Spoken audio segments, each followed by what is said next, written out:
region. The head of the Great Lakes Region for Water Refining will be here a little later. We're picking up the airport at 11:30. A gentleman by the name of Bob Kuhn, who will also talk to you about a program we've got going, a sales program that will help you make some sales called the Front Runner. I'll let him get into that because it's kind of like his baby. We'll get into that. I'd like to have each and every one of you, if you would, starting right here and going around the table, stand up, say your name and where you're from. Marty Church, Missouri. Name's Randy Klobuchar from Altoona, Pennsylvania. Clay Bexler, Mansfield, Ohio. Ray Warner, Mansfield. Jim Myers, Man, Ohio. Randy Geese, West Lafayette, Ohio. John Mahaffey, Cuyahoga Falls, Ohio. Frank Schleich with Jim Bushman. Bob McClyman, Cincinnati. Jack Morgan from Cleveland. Justin Nye Incorporated. Joanne, 9 Cartwright. We're going to get into this today is what we call a sales training meeting. We'll have Frank Schleich, who's my general manager, and has probably sold more miracle water softeners than any man in the United States. I'll have him show you in a little while his ring that he won here a number of years ago. And when you sold 1,000 water softeners for water refining, you got a big diamond ring with 12 chips around this thing.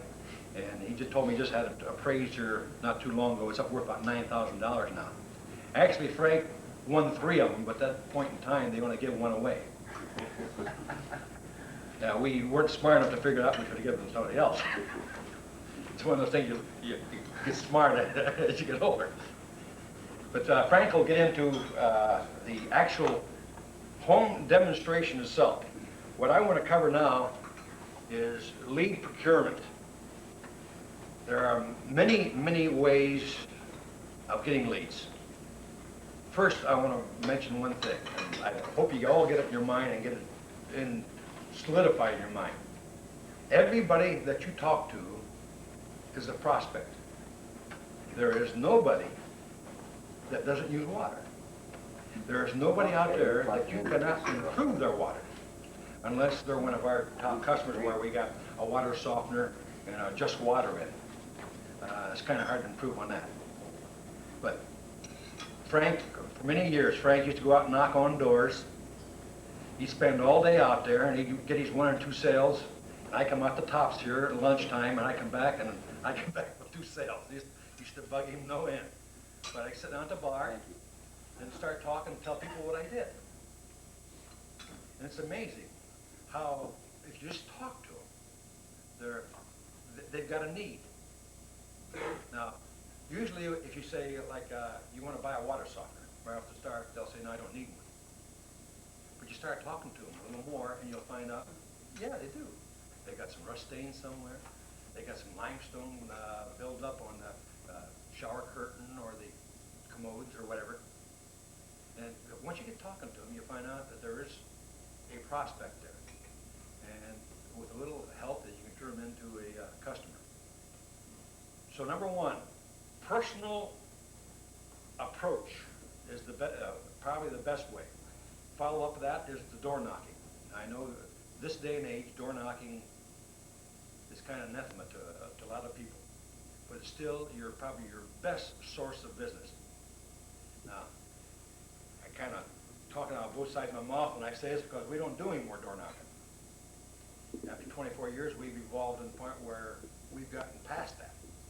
But especially if you're a new business, in the first 5 years, it's almost mandatory that you do door knocking. Go out and get in a tough water area where there you know that the people are having problems.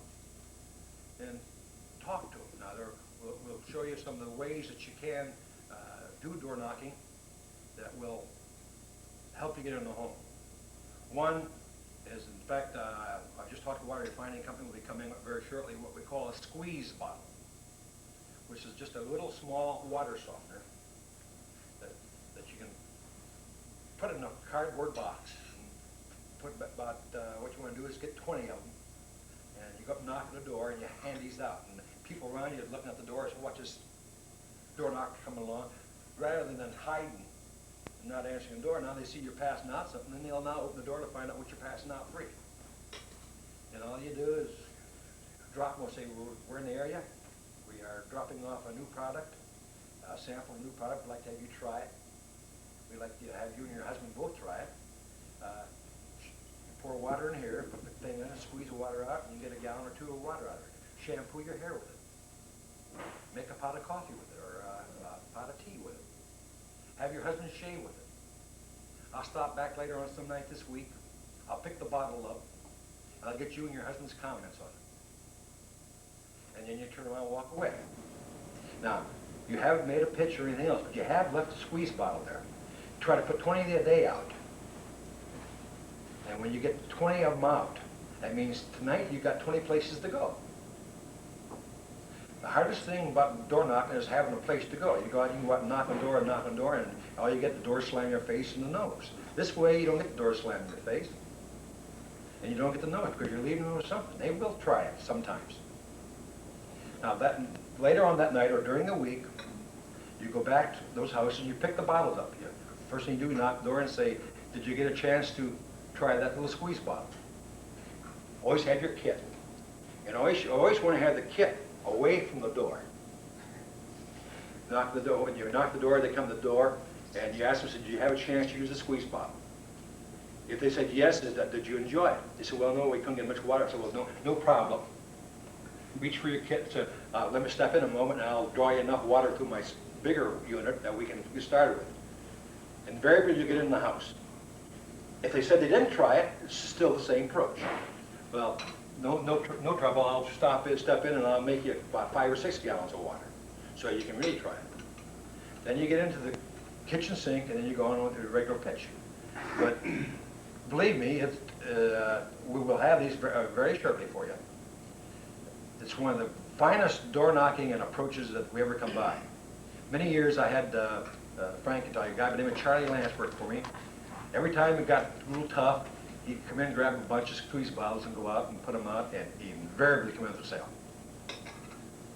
These will be coming up very shortly. What you're finding is in the process of putting them together now. Door knocking is probably the hardest thing in the world to do. I've driven around a block 8, 10 times, 15 times before I got enough nerve to stop and hit that first door. But after you hit the first door, it's okay. But the thing is, you got to force yourself to hit that first door. And again, there's no better source of leads. That's what we call canvassing. The next is phone solicitation. Boiler rooms. If you've got a good phone person, and believe me, these are hard to find, and a good phone pitch, you have some excellent results off this also. You can burn up a lot of people in a short period of time. You do get some of the feedback on it that people do not like to be bothered in their home when they're doing something else. And you start out with your pitch, and right away, a lot of times you will make an enemy. We've covered that many years by we always had a number of company names. We did a phone solicitations with another company name, so that if there was any Acus Maracus come back on it, it wasn't against you. Now, if it was a good pitch, if it's a good one, then when you go in, you go under your right name. But it might be a little chicaneous in one respect, but the thing is, you are digging up the prospects. Again, the phone solicitation pitch itself is very, very important. I don't believe in telling that you're making a survey or anything else. Your best bet is be forthright. I tell them right out in front what you're calling them for. We got people in your area running water tests. May we have a man stop by and test your water and show you how you can have better water, get rid of your rust stains and get rid of your limestone deposits. If you're selling RO units, we'll get into that a little later, and you can talk about, they say, well, we have a softener. Say, well, we have a nice under sink drinking water unit that removes all the sodium from water. Did you know that your software puts sodium in the water? And you know what what everybody says in the medical field, that you should be drinking sodium, right? Well, now you have a new item. No, so they got, right now, with what water refining's got in the way of equipment, you've got things to sell to every person there is. You got a water softener, you've got reverse osmosis unit. And you're going to find that reverse osmosis is probably, and I know in our territory here, in this Midwest territory, our market's probably 99%. But it's much less than 1%, even has RO. We're finding ourselves that our own business is picking up all the time. We have some stuffers. You bringing those stuffers along, Tim? No. We have some stuffers. I should have brought some along that water refining has, that when you send a bill out or invoice something like that, you can stuff it with it. So if you deliver salt, and you send a salt invoice out, stuff it with this. You get back. We got one back, what, this Jim, morning? here's one you gave me. Okay, just give me an idea. All right, thank you. I know I should have put the hand up before when I was down there. Here's a little thing. If you knew what you're drinking, you wouldn't. And then it goes on to tell them a little bit about important notice. And finally, a bottle of water on tap for 10 cents a gallon. For instance, that little bottle of water on tap, believe me, it works beautifully, and it usually gets you into the larger thing. For instance, we sell that at $139. Your cost is somewhere around 80 bucks on it. We sell them at $139. Well, after a while, they get tired of using that bottle. Then you can go back and give them maybe 75 bucks back on off of the price of a just water under sink unit. Or if you want to raise your prices enough, you can give them the full price back, depending on how you want to handle it. But for anybody, any place where you run to where the people already have softeners, they're still a prospect. And it has a return, I don't know, thing like that. When you get it, it costs, what, 31 cents, isn't it? This is a business reply card to Middletown, Ohio, but you always stamp your own. When you get out, when you pick up your mail, the guy wants 31 cents for it. But, you know, won't you pay 31 cents for a prospect? Well, the thing itself runs around 9 cents, I think it is, for the stuff for itself. So for about 40 cents, you can pick yourself up a tremendous prospect on it. Now, there'll be more and more of these things coming out. Under this new regime that water refining's got, with this new marketing setup, the money that they had been spending on area reps and so forth, which is quite considerable, well over 100,000 a year, is now going into marketing aids. There'll be new advertising programs coming out, much new printed collaterals, what I call collateral stuff, will be coming out, and ideas like this. Then also, master distributors such as myself, we have one in Illinois, we have one in Indiana, and we have one in Missouri and one in California. And we are pooling all the knowledge that we have in each of these dealers. And as good things happen in each one of the organizations, it will be shared with the other master distributorships. So what works in one area, we'll find out if it works in our area, because there'll be new ideas coming out all the time on how to market. This will work out very well. There are some other printed things too that should be wrong very shortly. Shows, fairs, and stores. I think the very, very best advertising we do here, incidentally, in our organization, if our phone doesn't ring, we don't do business. And our phone rings. We are one of the top 3 dealerships in the United States. We have been for the last 24 years. And we do it purely through phone calls. Now, it's taken 24 years to get here. I'm not going to tell you that it's done overnight. We spent a lot of money getting here through radio, television, newspapers, and other things. But the absolute best source of leads that we have is home shows and fairs. So anytime that you have a chance to get a booth where there's gonna be 1,000 people or more. Although we proved even 3 to 500 people, you can justify your expense of the booth and your time there. Because again, everybody is a prospect. Thing about a home show and a fair is you cannot set the booth or your booth up, or your working area. You can't set it up and sit back in the corner working crosswords puzzles until somebody stops to talk to you. If you do, you pick up maybe a couple a day on the outside.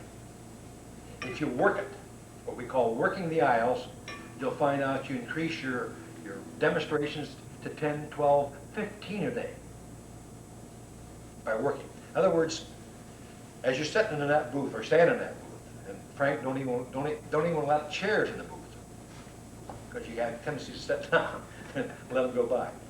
If there's no chairs in the booth, you stand out in front and you talk to everybody goes by. Those are doors walking by. You still have to knock. Now there are a number of ways to get them to stop. For instance, one of the best we had over the years, if you're close to where there's a supply of water, is to have a cooler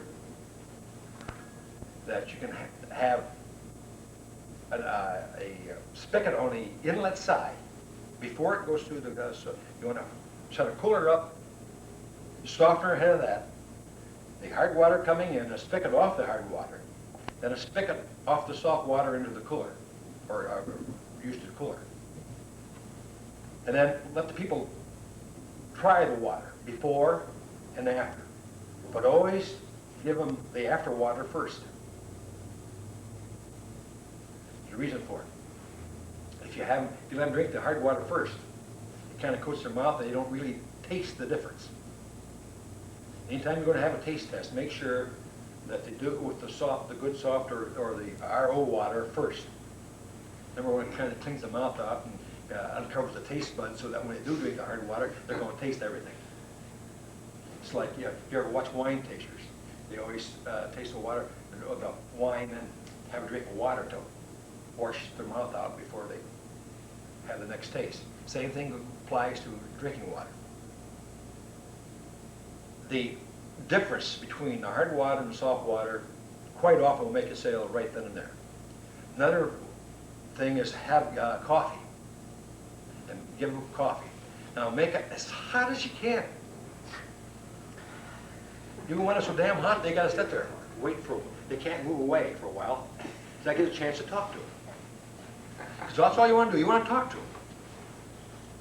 They're going to tell you, no, I got a water softener. No, we don't need it or whatever. But sit and talk to them, and pretty soon, one thing leads to another, and you end up with a demonstration. Especially when it's, oh my, that is good coffee. Then you come back with, well, coffee's 99% water. So the difference in coffee is not the coffee bean, it's the water. And that's one of the gimmicks. Another gimmick is we always use this. We have a free drawing. And we give away, not much, the last ones we have were $19.85 cost us for the prize. We give away a his and hers alarm clock. Or you can give away a blender. LTD Commodities out of Chicago, Peoria, Illinois. I have some great premium type things. Tim, do you have? Yeah. Okay. Keep that here. They got just literally thousands of different products that you can buy, very, very reasonable, that customers, that people won't buy themselves. Just for instance, if you wanted to pass some of these things around, there's wicker baskets, crystal ware, digital dashboard clocks, illuminated magnifiers. Just, you want to just kind of pass these around. Slack pole, handbags for women. If you look at these prices, you can't believe some of these prices are on there. Oh, here. $6.95 a piece. Little digital watches hanging around in a chain on your neck. Screwdriver sets for the old man. Shoe shine. Just, well, pass them out everywhere. Kind of looking around here. Just see some of the items. You get them too? We use quite a few of these things. Pots and pans, something that'll appeal to the woman especially.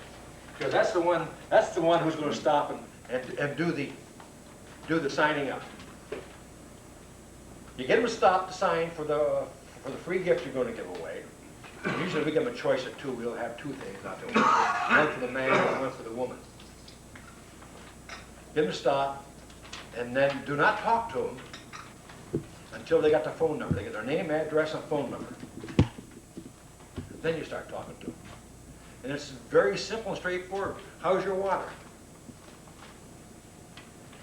Case, tell you a little example. I just lost my mother here about 3 years ago. And our production has fallen off about 15–20% since she's gone. My mother, up until the time she was 79 years old, worked our booths for us. And she set a little card table, and she talked to everybody go by. And we had a salesman. The salesman really didn't have to do much work. They just sat in the kind of laid back in the back here, and she'd funnel right into the salesman. You could watch a booth, and we'd have 2 and 3 salesmen talking to prospects, and she's out there bringing them in.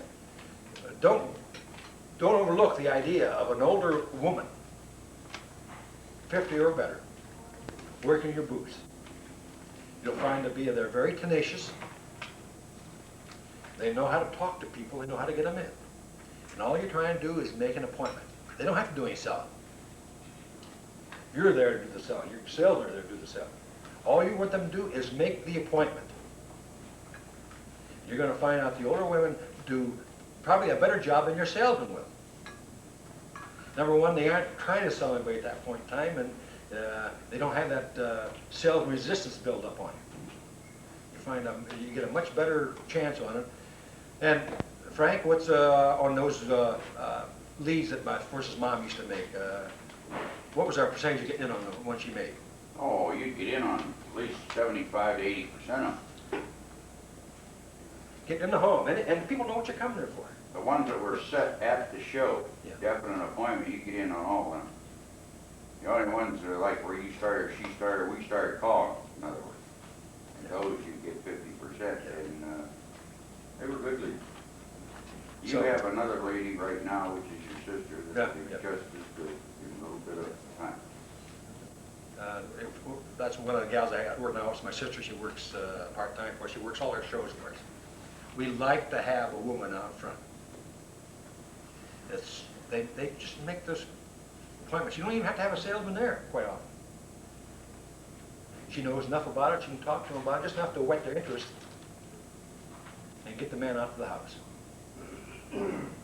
Because you can't really sell on the floor. We do sell on the floor, but you know, it's tough.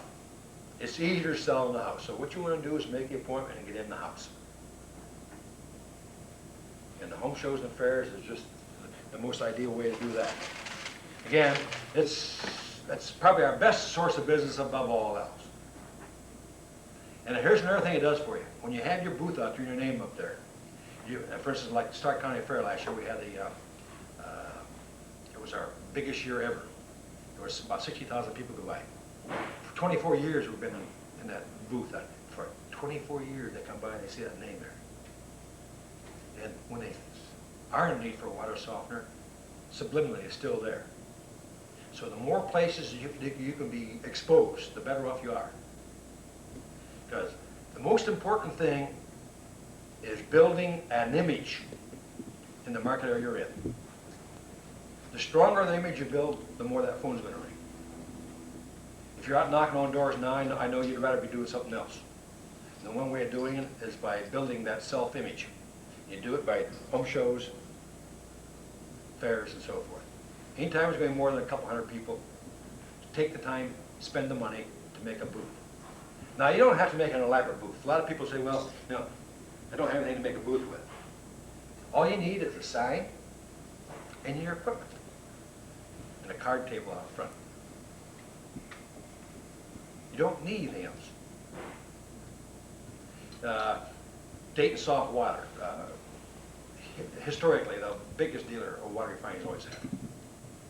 Now, they do it very elaborate. They always have a beautiful display. They do very well off of it. I'd feel lost in one of those. Frank would do. We like having equipment around with a guy, because then we take him over and show him. And we'll have a number of different pieces of equipment so we can go shopping with it right on the floor. For instance, our market area here is different than a lot of your market areas. How many of you here, when you make a pitch to a customer, are in against another company? Okay.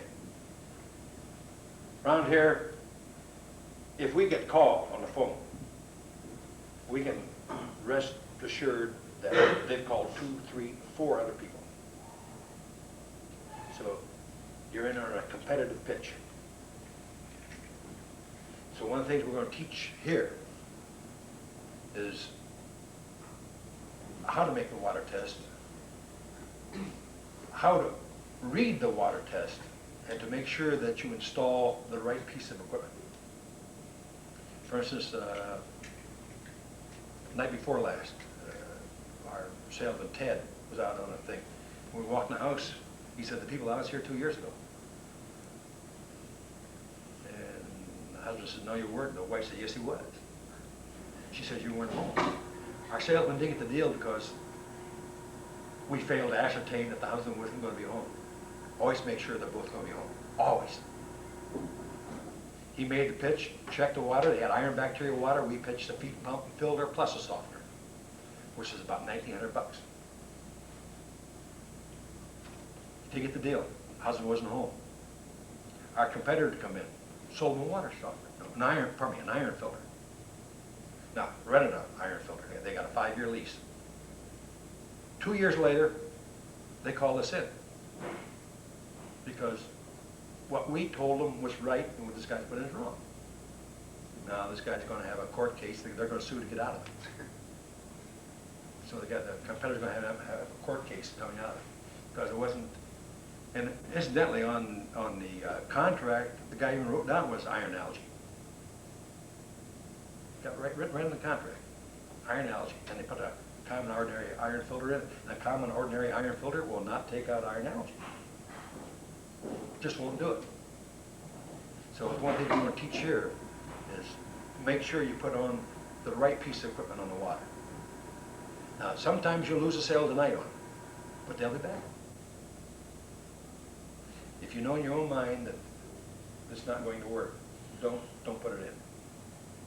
Although there's ways to get around that also, which we'll show you later on, so you don't lose the sale.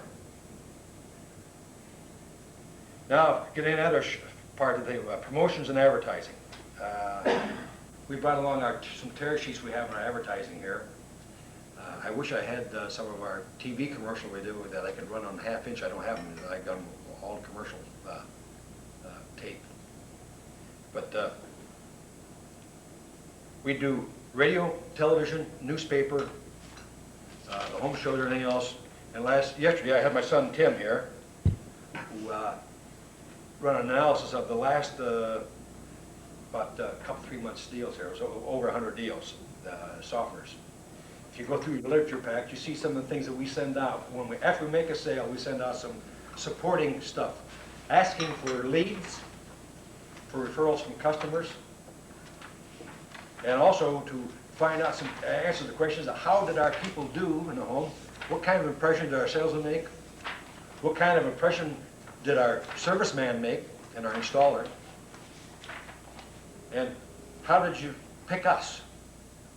Because I want to channel my advertising to the thing that's doing the most good for us. And here are the results on the last 2 or 3 months total.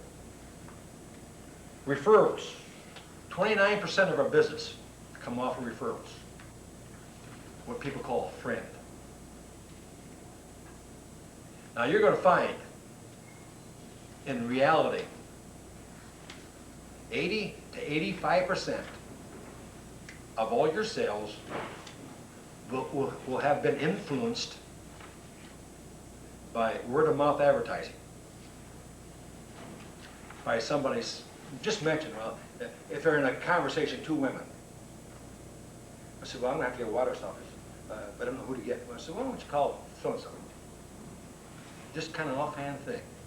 You'll find almost 85% of all sales have been influenced by word-of-mouth advertising. In some of our later meetings, further on the line, we get into advertising, promotion, and so forth. I'll show you how you can stimulate word-of-mouth advertising and how you can simulate it. For instance, when you see some of the big companies do that, Procter & Gamble and so forth, they do that customer coming on and talking about his products. That's the third-party advertising, word-of-mouth advertising. They're simulating it. But there are ways of stimulating it also. And one of the things we're doing is stimulating here. We give you a bag of salt, for instance. We give a bag of salt for a demonstration, which we deliver.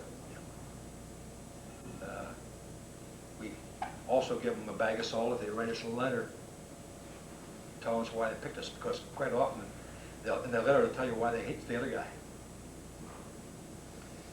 Maybe they had somebody else in their software they've been using for years, and they dislike him intensely. They'll put it in the letter. You can make copies and put it in your sales pitch book.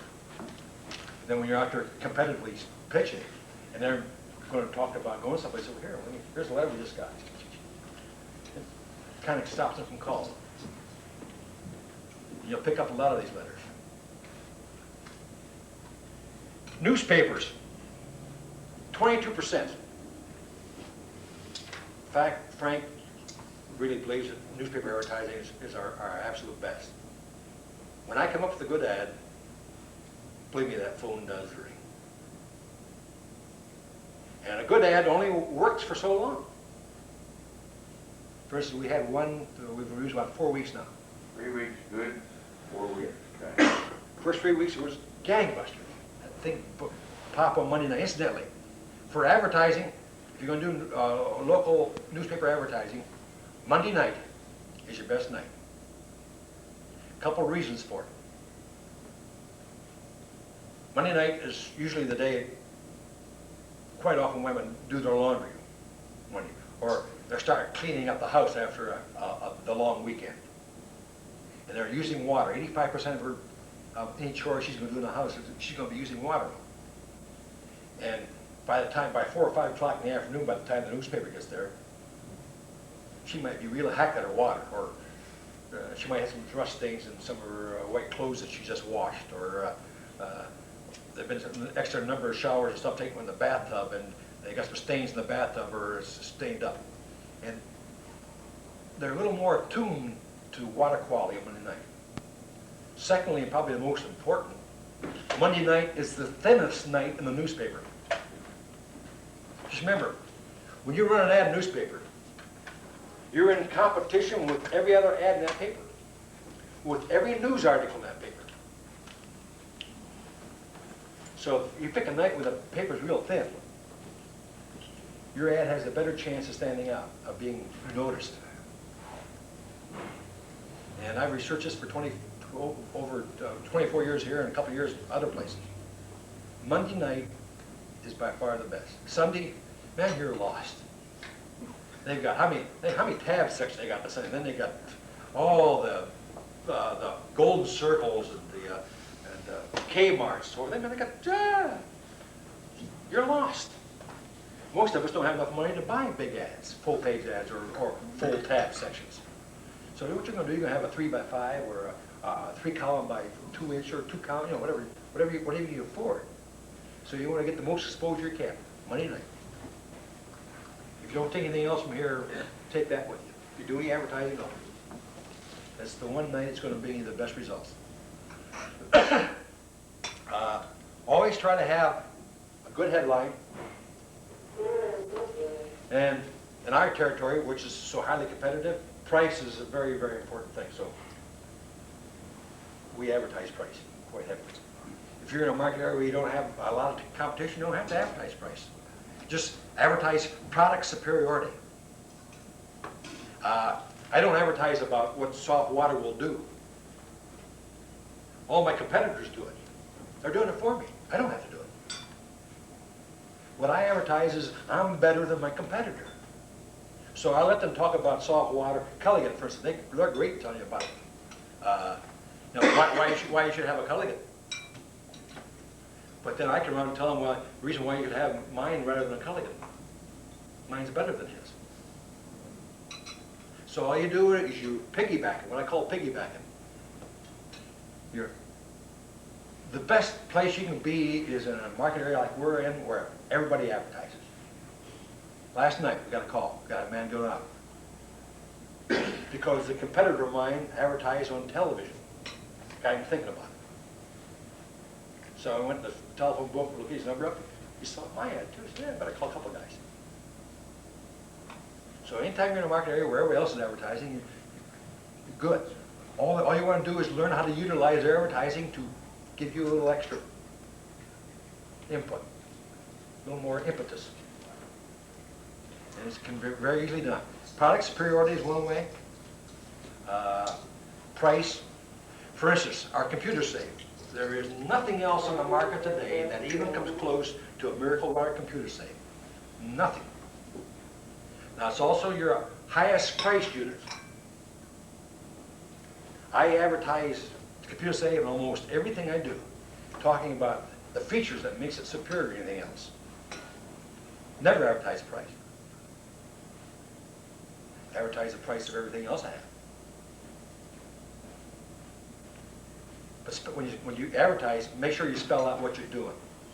If you're advertising a unit at a nice low ball price, making sure you put underneath the ad exactly what unit that is. Because you don't want to come in and say, well, you advertise a computer safe at such and such price. So you gotta delineate it. I got a question for you, Jim. In my area, I've got stiff competition, but they don't advertise heavily. And if I advertise, it seems to me like I'm helping them. How do I point my ad? What direction should I go? Product superiority. And throw your price in. If you gotta get yourself a good low ball price. Anytime you guys want help in this, I'd be glad to help. I've spent 11 years in the advertising business before I got in the water business. In fact, when I went in the water business, all the factories I worked for told me that you cannot sell water softeners by advertising. They all told me you had to knock on doors. I'm a lazy door knocker, man. So I have proven them wrong. The Culligan, if you ever see the ad $2.75 a month for Culligan, the reason why Culligan's got it is because I started here 24 years ago, $3 a month advertising. And Culligan is, in this town, is practically a non-entity. We do probably 3 times as much business as Culligan does. So the Culligan factory sent their guy in. Their factory man to find out why their man's getting blottoed in this market. And they found out, so they come out with the $2.75. But I feel very proud of the fact that, the whole Culligan advertising nationwide now, they've got the $2.75 in. But those are nothing more than gimmicks. My $3 a month is a gimmick. I have it available. We've now raised it to $5 incidentally. We have it available. You always, whatever you advertise, you got to make sure you have it available. And don't try to talk to people out of it. Out front, you can talk them out of it subtly. You can, just explain to them what they got to do to get this water for $5 a month, and they want something better. But in your case, advertise. If you got a good low ball price, advertise low ball price, but advertise product superiority. So, and every time you repeat it, it's a big lie technique. They become to believe it. And if they're not doing the advertising, yeah, they're gonna feast on you. The thing is, they're still gonna call you. You're gonna dig them out of the wood. You might get the first shot at them. If you're a good salesman and you've got a good product, As long as we get a shot, we'll go yeah, fine. no. In our case, we don't care whether they're first or last. We just want a shot at you. But we hate it when we don't even get a shot. That's the tough part. What's Culligan running for now? you're. They got this gimmick, $275 a month, that's what, 3 months, Frank, you know about it. 3-month trial introductory offer, And then they have to buy it, or rent it. or rent, either one, at the standard price. Normally, they're getting $15.50 on a standard price. And they get about That's a- $85 They a get month. $85 right off the bat installed. Yeah. And it's $275 a month for 3 months. The end of 3 months, they'll come out and talk to you, and you either can buy it or keep on renting it. Renting it is $15.50 a month or higher, depending upon what they put in. And you can buy it. Right here, it's $8.95 or They something. put a new one in though. They put a new softener in. No, a lot of times they'll put a used one if they have one, and they'll change it over if you buy it. But if they have a used one, they'll put it in the same as any other company. Okay, Well, what do you think the percentage is of them buying at the end of that 3 month until he gets them out there for $275? When I think of it, you're giving every other company in town an opportunity to get in during that 3-month period. Because they're gonna call every other company in to find out what they got to offer and check price. where they got it set up, Justin, they probably don't get too much on it because their closing rate on that probably be less than 40%. Primarily because like they know at the end of the 3 months they're gonna have to buy it or rent it at a price. Well, quite often they'll send them on their way and then they'll call somebody else and find out what somebody else has got. Or in our case here, we'll probably be in the same night. If they call on that, they'll call and see what we've got. And we have a trial disc plan, what we call a tri-disc plan, trial discount. We get the same thing, only we'll take it out. We charge you $80 for installation. And we'll rent you a fully automatic at $4.50 a month, a fully automatic. On a 20,000 grain unit, 2.5 on a 10,000 grain unit, 12,000 grain unit. And then at the end of the 90 days, you can either rent it, buy it, or we'll take it out. And you got yourself covered with your $85, the in and out charge. We advertise it, we don't get, when's the last time we done that, Frank? Quite a while, isn't it? We don't lose them either. No. But we give them the options. They can take it out. Culligan doesn't. In other words, they bought it when they take this. They deal. bought it or Yeah. rented it, Yeah. one of the two. So that's right there is a real kicker on it, and quite often they don't get the deal. Another one, lead procurement. And this one, I gotta say, this is probably one that you're very, very best too. Free repair estimates. Now, quite often you'll saw a dealer say, what do you mean free repair estimate? You know, I can't afford to send a man out. Can't afford to send a serviceman out. That's right, you can't afford to send a serviceman out. So you don't send a serviceman out. You send your chief estimator out. Like Frank's got 2 sets of cards. One says general manager, the other says chief estimator. Get a free repair estimate. You go out, mask, you don't take your briefcase or your pitch book along with you, or your test kit. Don't take it with you. You take a little toolkit with your 7/16 nut driver and a pair of channel locks and a couple pair of pliers or 2 screwdrivers. You go in and you go down and you actually do a little, take the valve apart or whatever is necessary. Because number one, you want to take the cap off if you can. Take the cap off the top so they can smell it. Put your fingers in, show them what's inside that tank. Open that valve up so they can see what's inside that valve. And then give them a bona fide repair estimate. Now you're going to find out when you send the salesman out there who gives them a bona fide repair estimate, that if they opt to take the repairs, your service department is going to make a profit for the first time. You send a serviceman out, And he's gonna give them a lower price than the salesman will. You're gonna find that's gonna cost you money to run that service.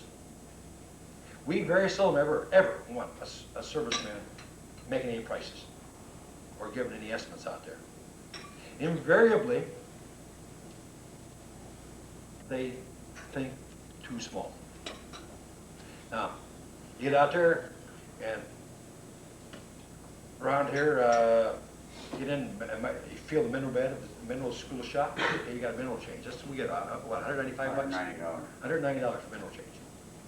So by the time you usually get done, you usually got $100 and a half to $250 for a repair job. While they're doing that, they might as well overhaul the valve. Right.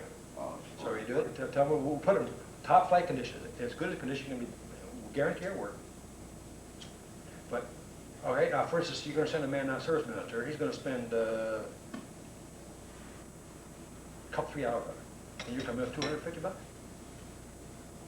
200 minus the cost of the mineral and the parts. You made a profit for a change. But quite often they're gonna say, man, I don't, I don't wanna put that much money in it. What else you have? You have some new, what's the new ones cost? And free repair estimates are probably a good 20–25% of our business, at least, minimum. We get calls every day on free repair estimates. And we don't miss many. And it's all the way you handle it, and this one, we'll get into that later on how to handle a free repair. Frank is a Houdini at it. And Ted's very good at it. Now our purchasing agent and top salesman, he came up through the service department. And he can fix any kind. He can turn in any kind. So it's very, very plausible, very believable when he tells them about it. But free repair estimates is going to find to be an excellent source of business. If you aren't using it, do it. And if you check some of my ads over, you'll see why I got them. Put it in reverse. So it stands out, jumps out at you. White on black. Free repair estimates on all makes. Don't, that's what you want. You want somebody else's unit out there. If it's yours, you go out and give a free repair estimate on it, yeah. Fix yours.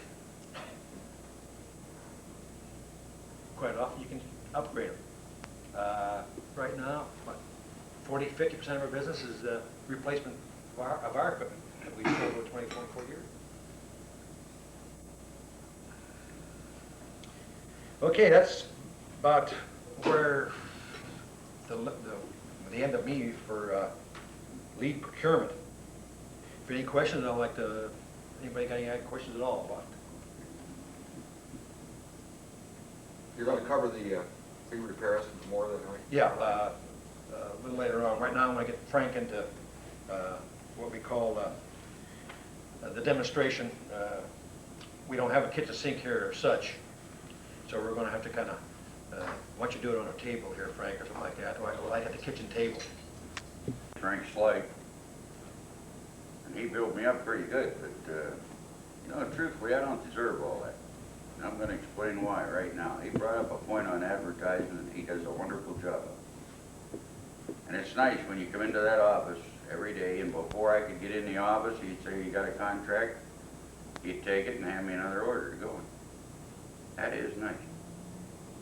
And over 23 years, going on 24, I've never had a problem getting leads as long as I stayed with him. People wonder why I didn't change jobs. It's easier to work here than it is anywhere else, believe me. But as far as this, I wasn't always that good. I remember I worked for Elgin Eversoft and Myers before I come up with Jim for a short time. And I'll never forget the first sale I made. It cost me $185 to make a sale. I knew nothing about plumbing. Man said where he wanted it set. Oh, I was so tickled to get a sale, certainly. I set it there. Well, he'd allow us 15 foot of pipe. After that, you paid for it. Cost me $185 to make the first sale, and I sure wasn't happy. And I'm also going to tell you that Miracle is by far the easiest piece of equipment on the market to sell. Number one, I come up to Jim originally because I was going out in the field with Elgin, Eversoft, and Myers. And I'd ask people in a bad iron problem or an area what they had in when they told me they were happy, and I'd say a miracle. And it's taken all this iron out, and I had to come in and sell 2 pieces of equipment. I have learned a long time ago that it's easier to sell the best than it is an inferior piece of equipment. And that's why I come up to Jim originally. But I've been happy with her, and Miracle is by far the easiest piece of equipment to sell and to service.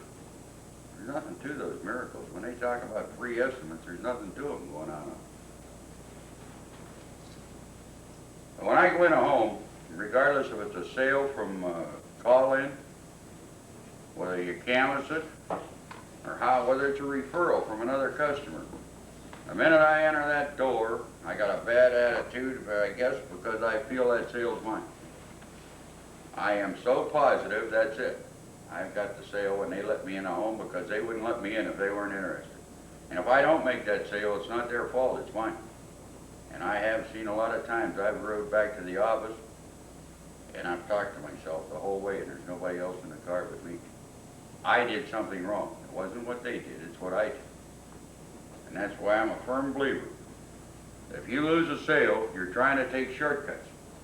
And there isn't any shortcuts in the water business. No way at all. First, you got to convince them they need conditioned water.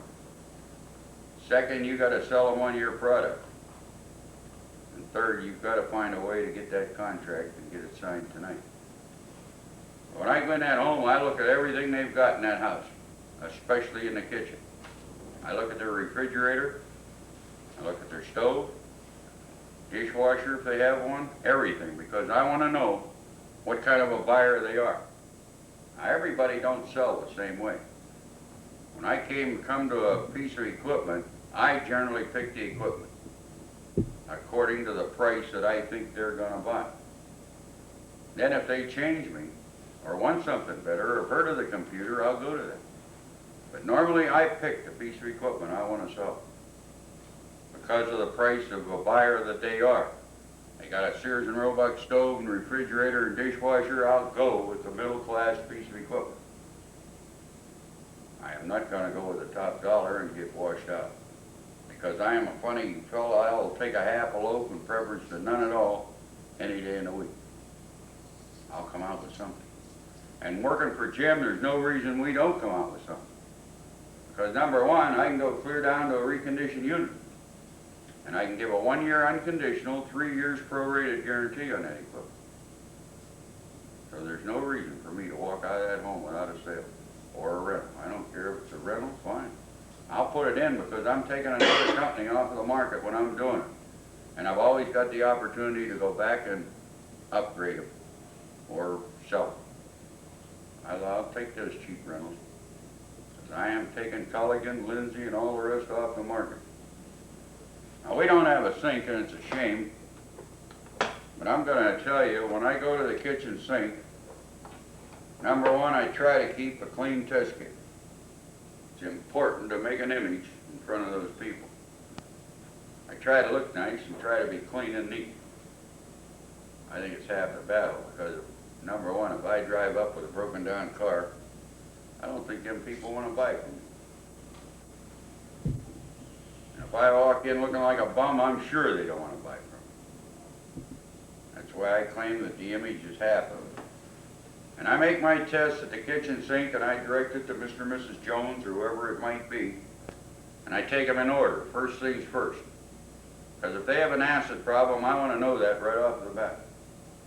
If they have a sulfur problem, I can smell it. And I'm going to make a sulfur test immediately. But otherwise, I'll go with the acid test first. And I tell the people, this is a standard hack kit, the same as your State Department, your city waterworks, all your universities actually use the same test. They're set up different, but they're actually all the same test. And they're all a color exchange test, Mr. and Mrs. Jones. You can make them, if I tell you how to make them, the same as I can.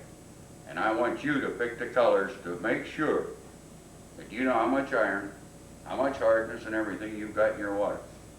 Because they feel part of the sale then. and they feel that you're at least being honest with them. Because I've been in a lot of homes and they tell me, well, so-and-so got 4 parts of iron and somebody else only got 2. Well, I don't understand that, because I'll take any one color and set it up and let them match it. But there's one other reason I always wear a white shirt. I'll take and put my coat back and hold it to my shirt, and that's the easiest way to tell an iron test or an acid test that there is. You tell me if that's the right shape. If it isn't, tell me and I'll change it. But I hold it up to my shirt and I let them look at it. Number 2, I never turn my back on the people.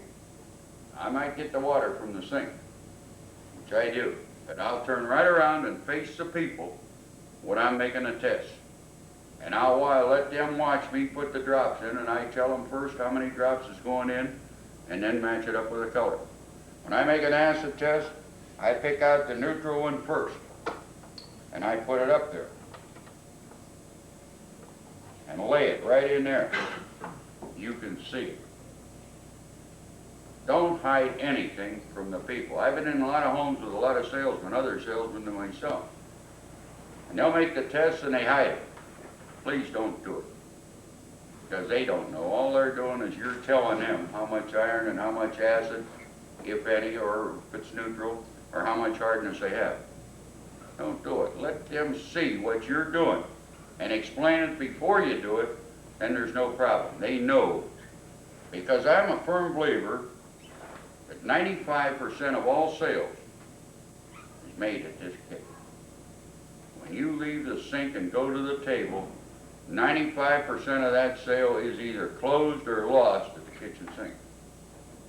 Some of these gentlemen, I've told them that before. I'm a firm believer of that. In fact, I'll close at the sink if I can. I'll close anytime. I've closed already and never even opened a book because I didn't have to. They were convinced. And that's nice when you can get them that way. You know, you can always start over. I might try to close 2, 3, 4 times before I finally close. And if I can close at the sink, I'm going to close. And if I can't, all I have to do is go on. Now, I don't make all the tests that a lot of people do, and I have no reflections on the people that teach you this. Some people make a precipitation test. You all know what it is. I don't. I am not in your home to scare anyone. I'm in your home to help you and do you a favor and give you better water to work with. I'm not in here to scare you, and that's all that is. A precip test is nothing but scaring people into buying. And they love me for it. Because a lot of men make a precip test and they'll tell me, well, how about that test that shows me what all is in my water? Now, I may use it as a close at the end. But if I go with everything at the beginning, when it comes to the end and I want an order, and maybe they've asked me to leave twice, where do I have to go? I keep it for the closing. If I feel that they haven't seen it, they haven't mentioned it, in the journal they'll tell you what the other man has done. And they'll tell you who was in, or look on the cupboard and you'll see Culligan's card and Lindsay's card. Well, you know what you're up against before you start out. Always be observing what they have in that kitchen, including what's on that kitchen sink and on that table. Look around real good before you start. Then your hardness test, a grain of hardness is a unit of weight. If you actually had 7,000 grains of hardness, you have 1 pound of dissolved rock. Calcium, limestone, and magnesium coming right out of the ground. Now that's what causes the ring around the bathtub, is coming to closing. That's what makes it hard. There's only 2 ways to clean that tub. Stand on your head or get down on your hands and knees and scour. And you can always throw in that 41% of the woman's time is dealt with water while she's in that home. And I know, Mr. Jones, you want your wife's work to be easier for you. Play on sympathy a little bit. You're not telling anything that's not right. That woman is the one that's going to make the decision. 99% of the time. 1 out of 100 The man will say, I want to protect the plumbing, but he could care less as a rule. Number one, he's taking a shower at the mill before he ever comes home. He's not using any water when he does come home. And probably drinks very little of it. That woman's the one that's going to make the decision. She may not talk much, but she's going to nod her head at him and tell him what to do. There's one thing I do from the time I start, the same as I'm doing here this morning. I watch their eyes, because I can tell more by their eyes when they're ready to buy than I'll ever tell by what they say, because they're not going to say too much.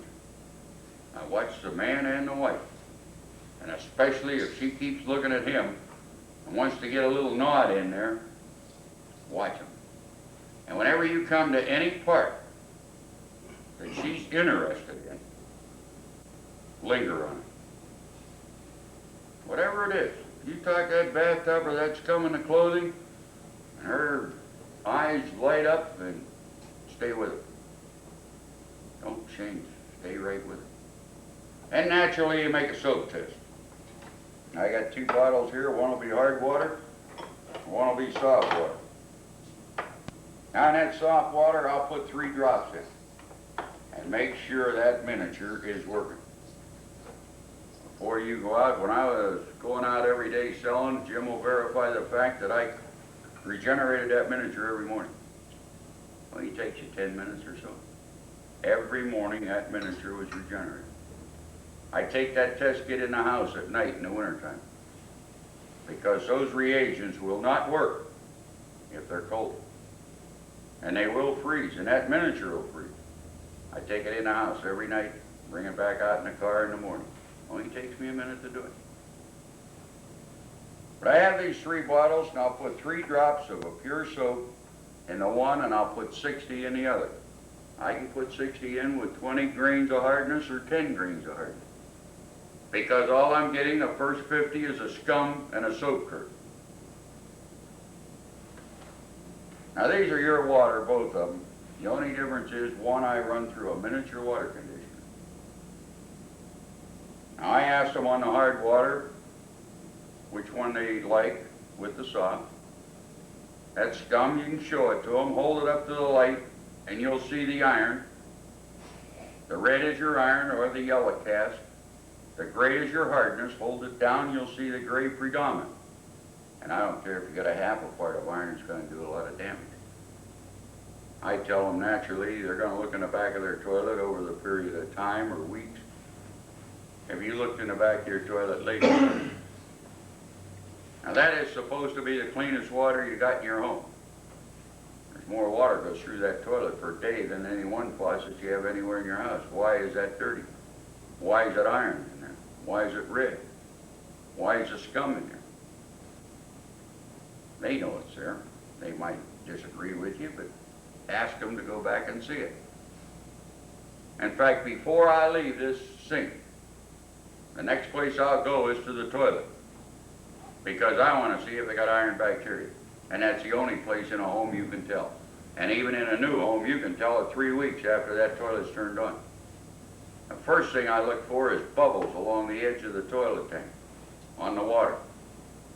That is life or air growing by bacteria. And the second is a mucus or the slime or the scum. And Jim will verify, I will not sell a water conditioner on iron bacteria. I'll go with the whole route, or else I'll go with the feed pump and filter.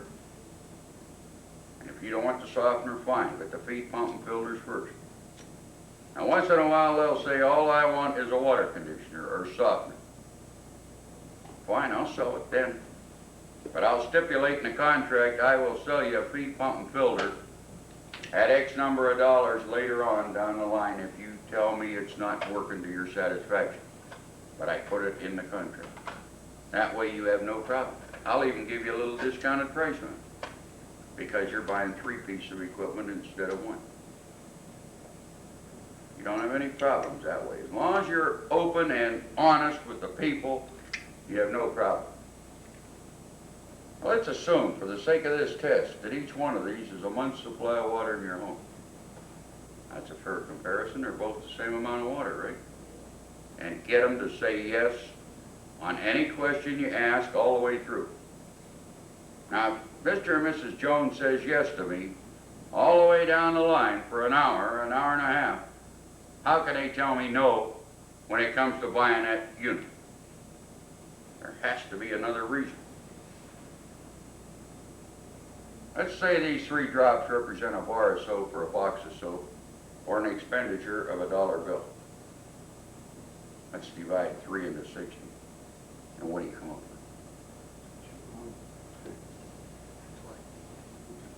Now I'm going to ask you another question. Which water would you sooner use? Naturally, they have to tell you the clean, conditioned water. The suds are staying on there. And then when I pour them out, and I generally pour them out, I don't take them to the table. I know it's against the rules of a lot of salesmen. I'll tell you why. That is going to die. I don't care how long or how good that miniature is. It's going to die. And I don't want that to happen. You see it when it's at its best right now, don't you? So I'll pour the conditioned water out first. Pour it down the sink. Then I'll reach over here and I'll pour the other one down the sink. And I'll tell you, Mrs. Jones, will you please watch this bottle as I pour this out the same way I poured the other one? Then turn it upside down, and that stuff doesn't run out. And let it that way until you're finished and cleaning that test kit up after you've sold it. Leave it that way and let them look at it.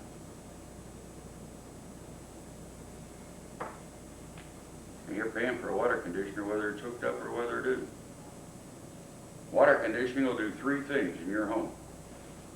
Number 1, it'll save you more money each and every month than what it costs you.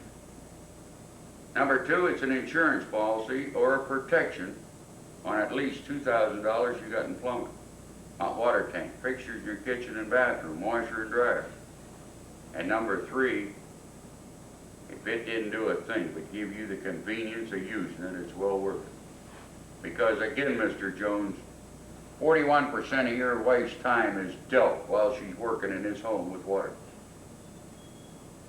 And all you have to do is make the decision as to which type you'd prefer her using. You can hit them a little bit. But you know, there's one thing about it. As long as you have a smile on your face, they're not going to do anything about it. And they're going to agree with you. But that's a strong close right there. And if he asks me any one question, how much would this cost? Or any question in that category, I'm going to try to close right then and there. Because I've got them and I won't even show them a picture if I don't have to. I will if I have to, believe me. Or as she says to him, we should have it. Anything like that is a close. And anytime you pass a close up, you're going to work a long time before you get another one. And remember, always listen for them closes and get them in your mind. What he's trying to tell you when he says certain things. Because it's hard to come back to a close, as I personally know over the years. It's hard to come back to a close, because you're starting all over again. And I let him linger on this. Like I said, I dumped these 2 out, because I don't want that soft water to die down.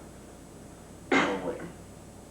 And of my miniature, I'm going to give you another little tip, which I learned over experience. If that miniature has been used on 6, 7, 8 pitches a day, which I have run, and I'm afraid it's going dead because of acid water and everything else, I'll use 1 bottle, and I'll let the other one right in this case. That bottle's dirty. I'm always making an excuse. That bottle's dirty, Mrs. Jones. So I feel it's more honest to show you one, and I'll make the condition first, I'll pour it out, and I'll make the other one with the hard water. I'll let it sit after I pour it out and let them watch the bottle and look at it. And they're going to keep looking. Whether you're at the table or where you're at, they're going to keep looking at that bottle. And they don't like it.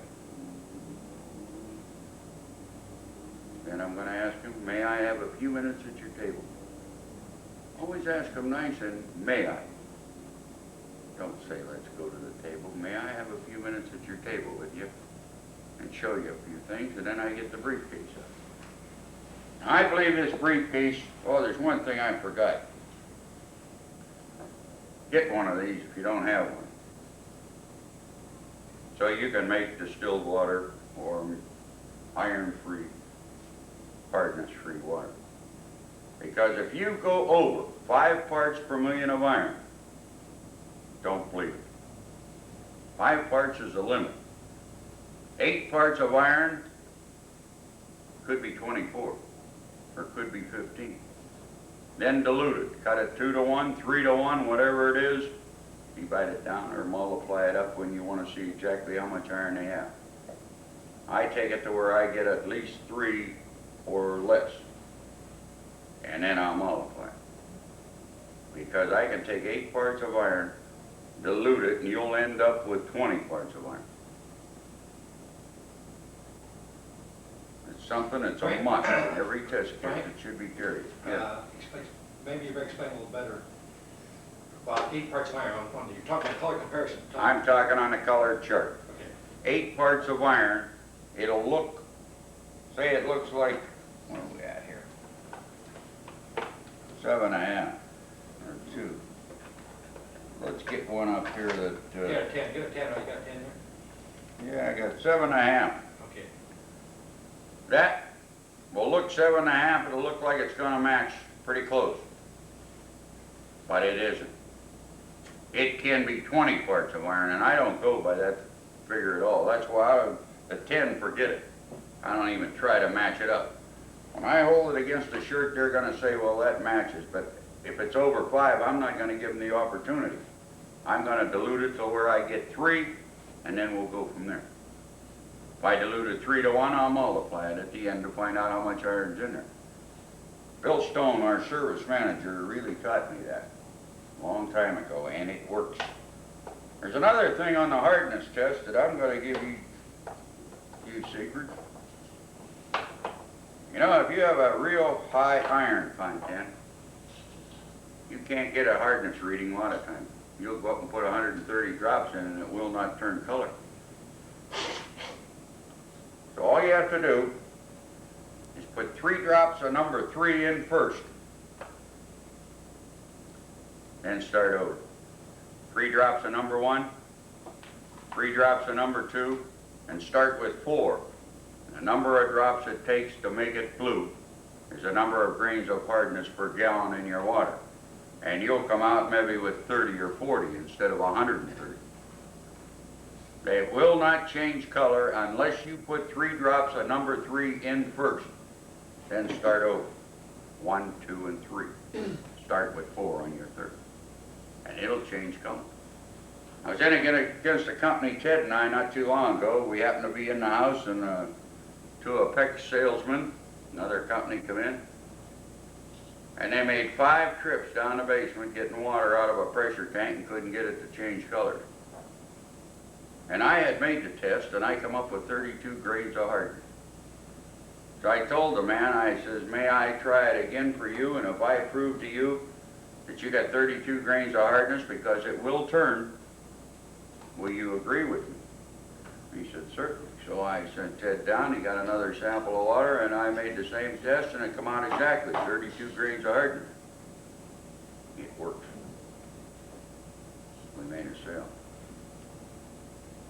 Of course, that was a little bad night as far as people were concerned. They got a little perturbed, mad.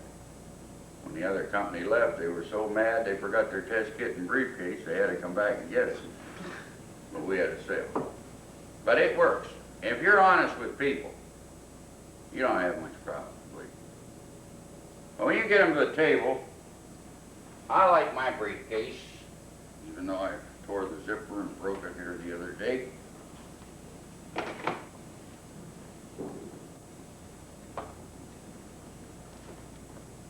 I start out right from the front, and I find out that a lot of times when you lose a sale, it's your own fault.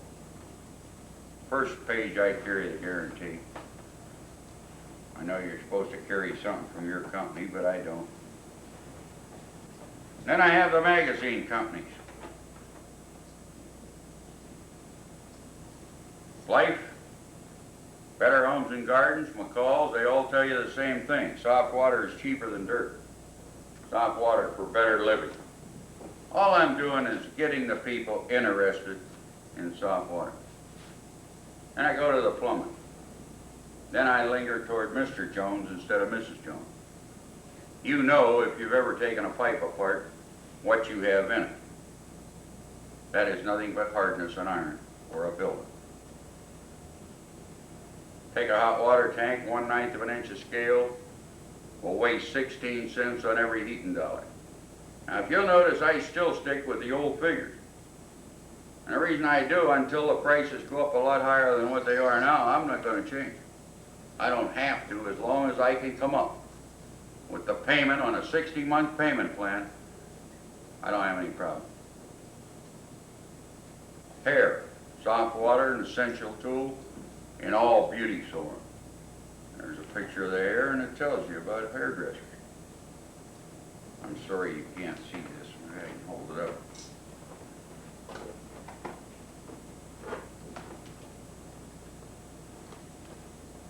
There's your hot water tank. Scale, 1/9 of an inch thick, will weigh 16 cents out of every heating dollar. All you have to do is look at those pictures. You know that's Frank, incidentally, right now, with the University of New Mexico study, it's now about 29 cents. Yeah, I know it is. But that's why I made a statement here a minute ago, in case these people have a different pitch book than what I have, or they get one from the factory, they're going to get increased prices. But I still don't need any more than 16 cents on a hot water tank. There's your plumbing. There's your clothing, and they're a typical tea kettle, which all women know about. Then I look and address the woman. I specify as to who I'm talking to, whether it's man or wife individually, because a man is going to be interested in the plumbing. He could care less about the housework, as a rule. The woman does the housework. Clothing. Let me ask you one thing, Mrs. Jones. Can you wash something clean with something dirty to begin with? Just a little jig, but it works. Do it in a nice way and smile on your face, and they're not going to say anything. There's your washer companies. Maytag, Speed Queen, Nord's, Westinghouse, Bendix, they all tell you the same thing. 95% of all washer problems is caused by nothing but hard water in automatic washers. 95% of all service problems is caused by hard water. Peas cooked in soft water and peas cooked in hard water. There's a difference. That's why they come out a few years ago with waterless cookware. The reason they did that, because the hard water made the peas shrivel up, or any vegetable, when it cooked in hard water. In fact, you can get water hard enough that beans won't even cook in hard water if it's hard enough. No way, they never get soft. And that's why they come out with waterless cookware, which is a great thing. And you have your doctors. Now, I'm not a doctor and I don't linger on medicine. That's up to the doctors themselves. But I'm going to tell you what they say.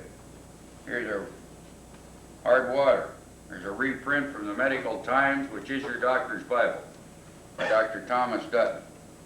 That I believe, and many physicians will agree with me, that drinking hard water daily is the origin of several diseases, directly or indirectly. Rheumatism, arthritis, bursitis, kidney stones, and gallstones. I'm only saying what they tell you.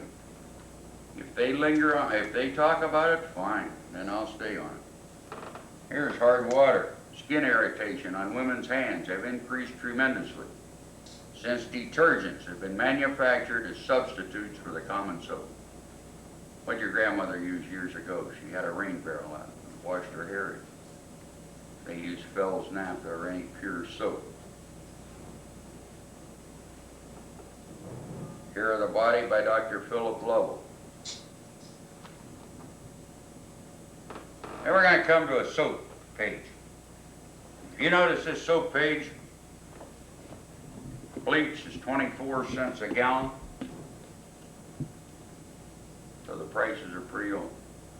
I could receive a brand new soap sheet from the water refining company which will increase that to about $37 a month that you're wasting with a hard water problem with 4 people in a family on 10 grain water.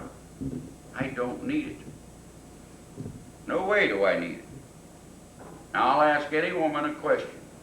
Mrs. Jones, will you concede a $20 bill that you're pouring down a drain every month wasting with your hard water problem that you're spending at the grocery store? 99, in fact 100% is going to say they'll concede $20 or even $25 if I ask for it. They'll admit it. That's all I need. I have a 60-month program to finance. Why do I need any more? They'll spend a lot more if they want to take the time to add this, and I'll add every item. You know, shampoo in a family is a big item. But you know, you can go to the grocery store, and all them items you bring home and you class them as a grocery bill are not grocery bill money. They're water conditioning bills, and I can open your cupboard underneath your sink there, go in the basement where you do your laundry, and I'll find a small warehouse of nothing but water conditioning. That's all it is. And you're classing it as a grocery bill? It's no way a grocery bill. Now, if they'll concede $20 or $25 a month, I'll forget it. If not, I'll ask her, will you please add it with me? Now, from the start of this book to now, how long has it taken me? 10 minutes? 5 minutes? It's important. Most people open a book and go to the equipment. You're losing all that benefits of getting them primed for having a water conditioner in their home. The savings they're going to make, the convenience they're going to make, and how well it's going to look, or the appearance of it. That soap sheet's wonderful. I told you, I go, and I know this book, I'm sorry you people don't, but normally I'm going to reach for what I want. They have a Sears and Roebuck, a Montgomery Ward, stove, refrigerator, washer and dryer, and all that. I'm going to go to the Economax if it'll work. Or I'm going to go to the Series 1 if it'll work. Now, if they have everything else with 2 Cadillacs in the garage, and they got a Frigidaire and a KitchenAid equipment in their kitchen, I'm not going to give it any opportunity. I'm going to the computer saver. And the reason I do that is for one reason, and I think I am right. Number one, you confuse them from $750 to $1,150, and they won't make their decision up that night. And I'm a funny man, but I want to write an order that night, not tomorrow. Now, I'm going to explain this equipment. Uses 3 pounds of salt, takes 28 minutes to regenerate, uses 26 gallons of water. And then I'm going to go to the Water Conditioning Foundation report, and I'm going to show them what other companies are rated at. Connecticut, 4,000 grains exchange. Most of them, 2,850 grains exchange per pound of salt. Compare equipment, especially if you've seen a Lindsay or a Connecticut or any of those literature, Culligan literature on the sink. Compare equipment. This book is fairly thick, and I have them all in here. I have all equipment. Then I go to septic tanks if they're afraid of their septic system.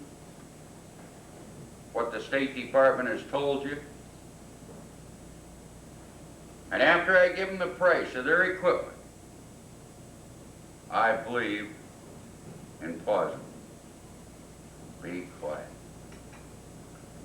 And I can sit there till your face gets red. Because I know eventually she's going to look at him and say, honey, what do you think? Or he's going to look at her and say, honey, what do you think? Well, she says, I'd love to have it. Your full name, sir. When I walk in, which I didn't do today, that is laying there, so that all I do is your full name and I pull it out and start writing. Now, he gives me his name. I knew his name before I asked him. I asked him then for his address. I came there, I'm sure I know his address, but I asked him his address. He gave it to me. And then his phone number. Now, he hasn't stopped me yet. Oh, I'm gonna keep right on right. I'm not asking for an order. When I get finished, I'll ask him, how do you want to handle it? Because all that is our contract there. How do you want to handle it?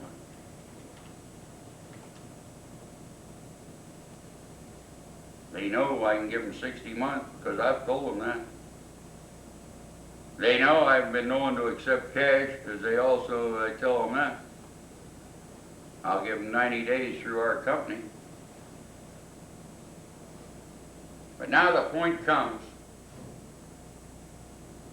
that after pausing and they don't make a decision, normally they will, but let's say they don't. Maybe they've asked me, give me my card, give me your card, and we'll think about it. Now I've got the hot water tank. I've got the precipitation test. I can take a glass and go to the back of the toilet and bring it out and set it on the table. That is your water, Mrs. Jones. All I'm here to do is trying to help you. Now, you take fruit out of that refrigerator and you wash it with that? Why not have clean water and do it? You can't wash anything clean with something dirty to begin with. I can go down and draw a little water out of the bottom of the hot water tank, and you know and I know what I'm going to get. That first half a glass or that whole glass is going to be black and red. It's not going to show the hardness, but it'll sure show dirty water. The back of the toilet, if they haven't showed it to me before, or don't seem to want me to go in, then I'll push a little harder and try to get to the back of the toilet. They know is the reason they don't want me to look at it. And all the time, every time I do something, I'm going to pause. And maybe I'll take her to the sink and let her wash her hands. And then ask him to come and wash his hands.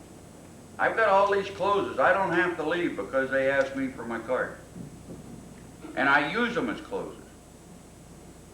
And the minute one of them will work and I can close, I'm going to finish your rate. Slip out, sir, and hook it up tomorrow morning. How do you want to handle it? You're not asking for an order. You're just telling them. You can slip out tomorrow morning, hook it up. How do you want to handle it? I got all night because I'm in that home. And if I blow that one, I got to hunt another one. Let's make it complete. Now, we've found that sometimes you can't close under any condition for that price.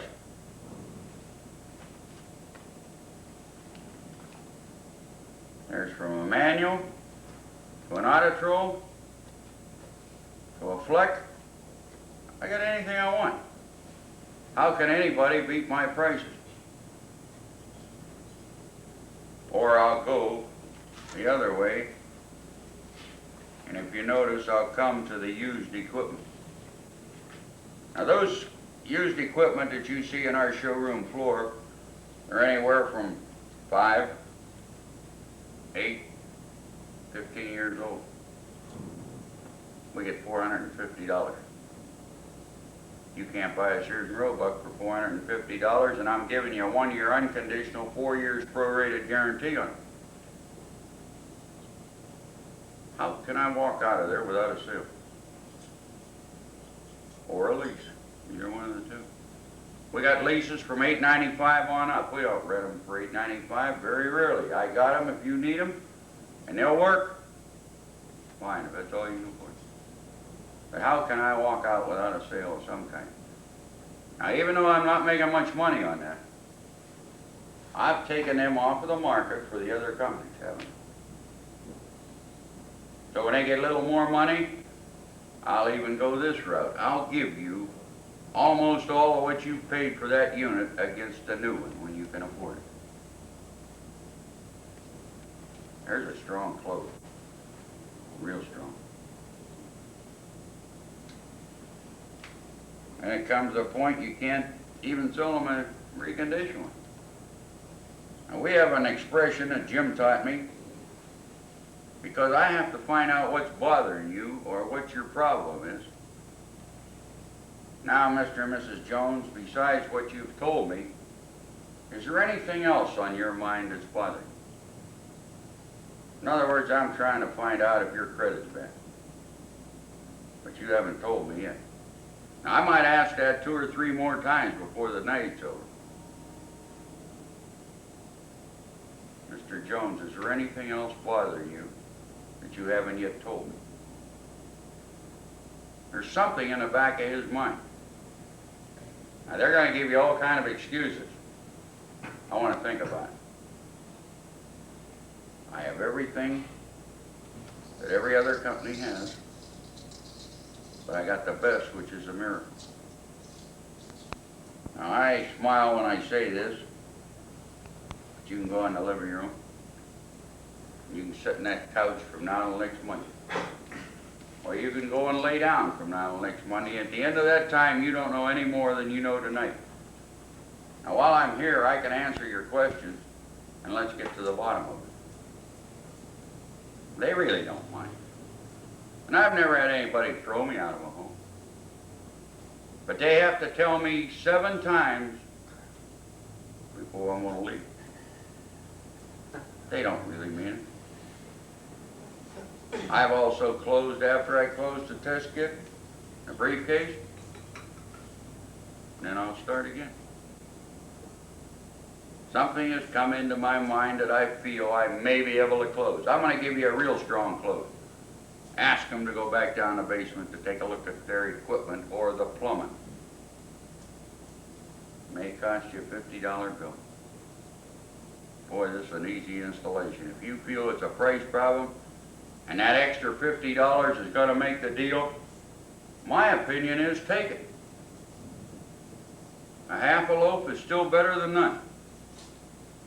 You can close in that basement on the plumbing. Maybe you've seen it before, and you sure looked when you were down there. And I asked the average salesman not to go in the basement, because he's going to give something away while he's down there. But a man with a little bit of experience isn't. Now, I've written a contract, either a rental or a sale,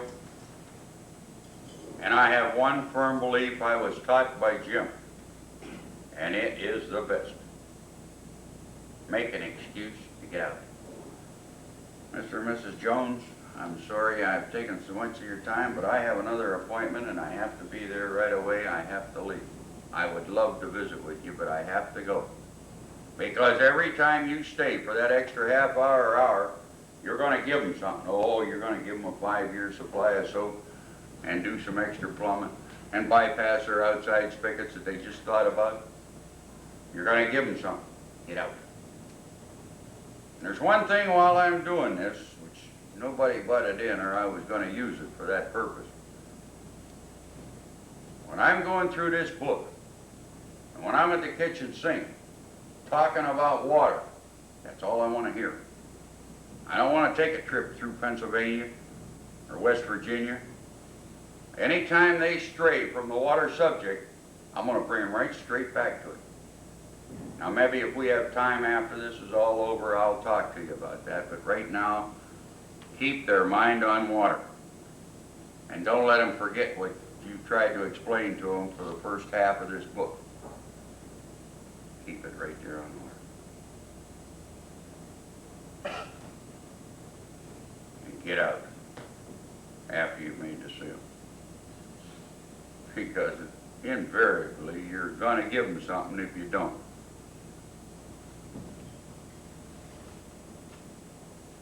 That's all.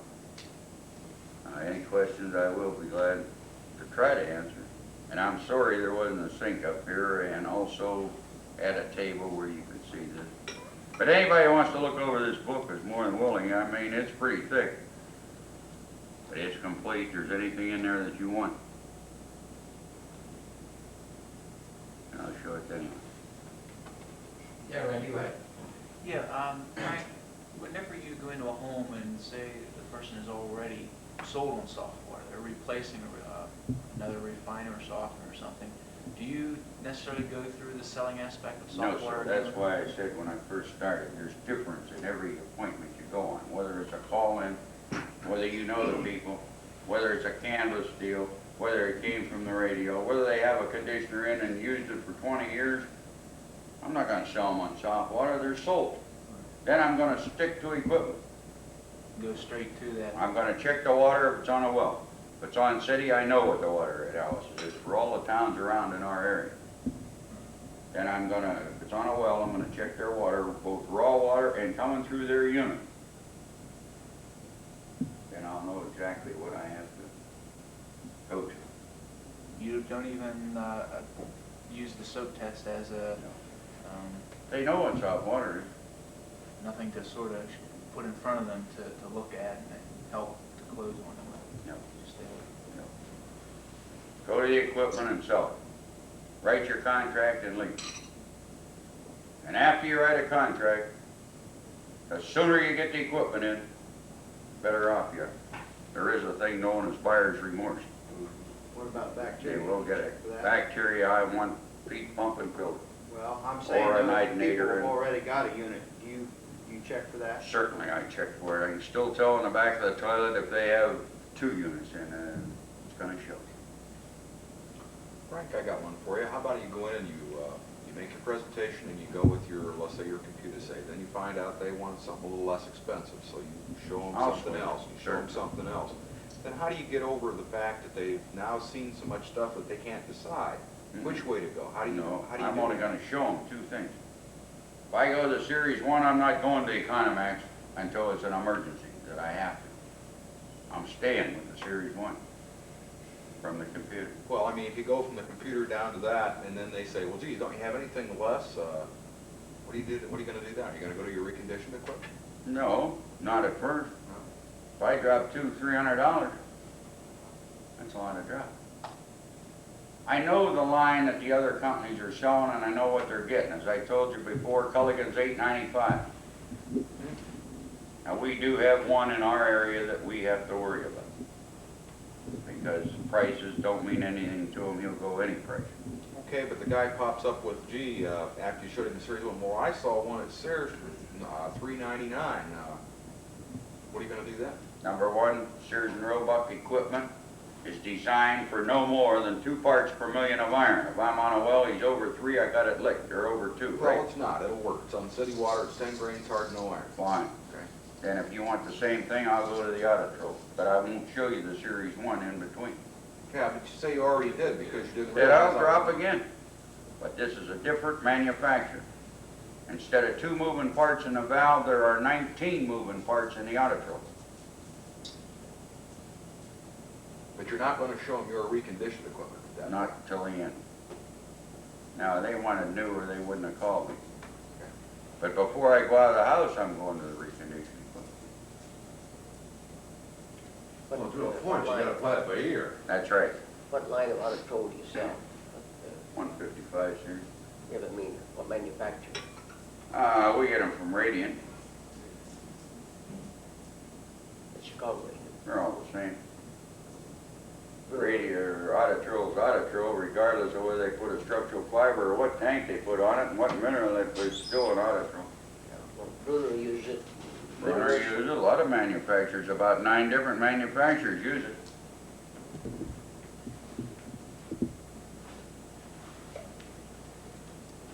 The secret of that miracle is that valve and the way it's designed to clean the mineral and keep it clean and take the iron out. Won't rust or corrode. Where can you show me a spec sheet that'll give you 15 parts per million of iron on a spec sheet? What other company in the world? There isn't any. And still stay open. Hey, Bob, how are you? Incidentally, Bob Kuhn, Water Refining Company here.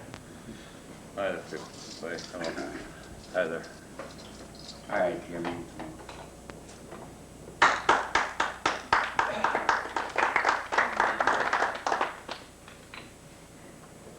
You just heard from the horse's mouth, I'll guarantee you, because this guy has said before, has sold more than anything else, and he hasn't even covered probably 1/25 of what he can do at home. You gotta watch the way he comes in the home and takes charge.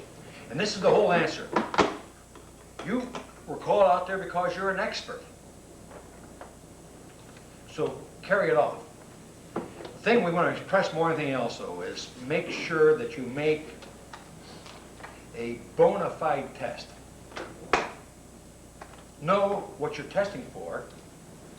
Know how to treat once you found out what you're testing for. The thing we stress here above all else is truth. Over the years, water treatment people, water conditioning people, water softeners have been thought of as blue suede salesmen. We still have a lot of them in the business. We fight it every day, where they go out and maybe they only have 2 pieces of equipment in their house, in their whole store.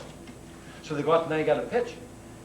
This is what they're going to sell. It don't make a difference what kind of water you got. This is what they're going to sell. Fastest way to oblivion is to sell what you have rather than what the customer needs. When you make that water test, believe me, first things first in every instance. Acid, low pH, is the first priority in every water treatment test.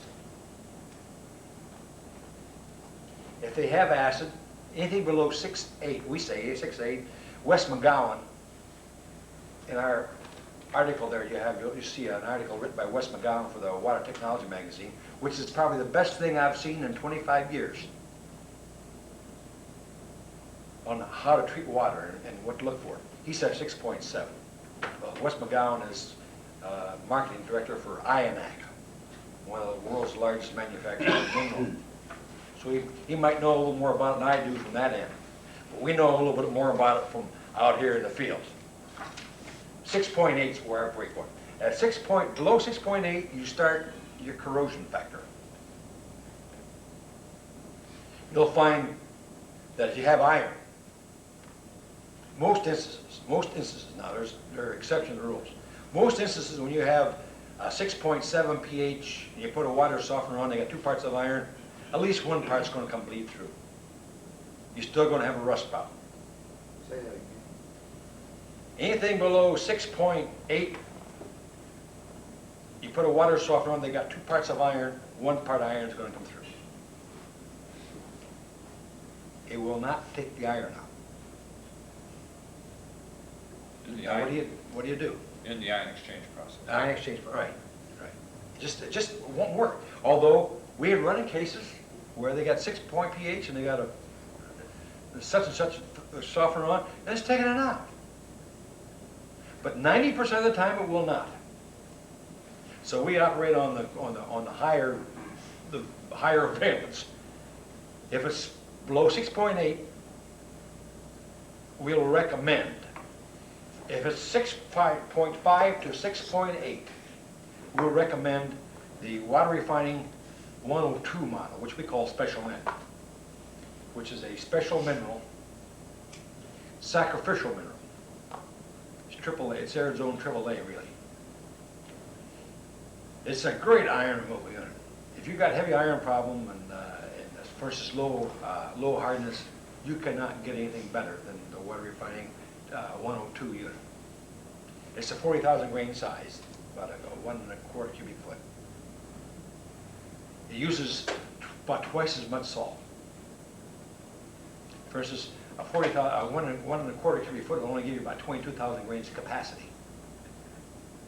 But it'll handle 7 to 8 parts of iron just slicker, 6.3, 6.5, 6.6, 6.7 there. Handle it slicker than anything you ever seen in your life. Now after 5, 6, 7 years, what you told me like 7 years.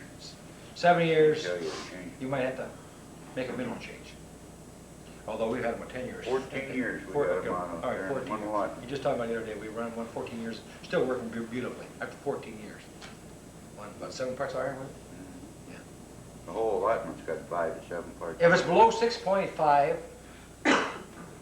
feed pump, feeding soda ash. Little up to 6.5. Anything below 6.5, feed soda ash first. The higher the pH, up to a point, up to about around 8, really. 7.2 and one up to about 8 point is your best iron removal. So what you want to do is you want to raise that pH that's at least 7.2. You're going to get your best iron removal on that. 6.5, up down to 6.5, use the 102. Now, what we call the special end. Water refining puts up. It'll raise it usually around 3/10. It'll go from 6.5 to 6.8, which gets you by the corrosion factor. Although we have cases where we can check the pH after putting it in, and it doesn't affect the pH at all, but still take the iron out. Put a softener on it, don't take the iron out. So anytime you get below 6.8, sell the computer, what number called? 1002. It's called problem water 102. It's mineral number 10 where it really boils down to. 2-tank well. If you got iron bacteria, and this thing he covered, he touched, but he didn't really get into. When you go into a home and do a water test, you do your test out front, and you look at you see you got a pretty good iron content. You say, man, take a look at the flush box on your commode. They usually don't want to show you. Or really. Kind of be insistent on it. Can save you a lot of problems. Be insistent on that you've got to get to that flush box. It can be in the bathroom, it can be downstairs, wherever. You want to find some place where the water's been sitting for a period of time and had a chance to build up. See, iron bacteria is an anaerobic bacteria, although I just read the other day that somebody's calling it aerobic and that it grows under oxygen. Well, no, it's anaerobic. It lives under the ground in an oxygen-less existence. And when you pull the water and it's exposed to oxygen, the oxygen kills it. And as it dies, it deposits the iron that it has ingested on a gelatinous sheath mixed with clumps, little strings, or, pardon the French, the red snot that you find build up on the back of a water tank. This accumulates in your pressure tank,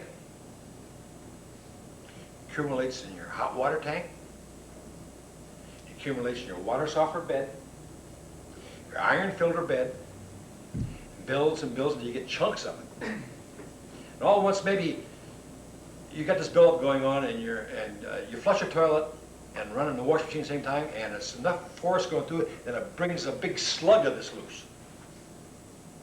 And it'll bust loose and come out through the system.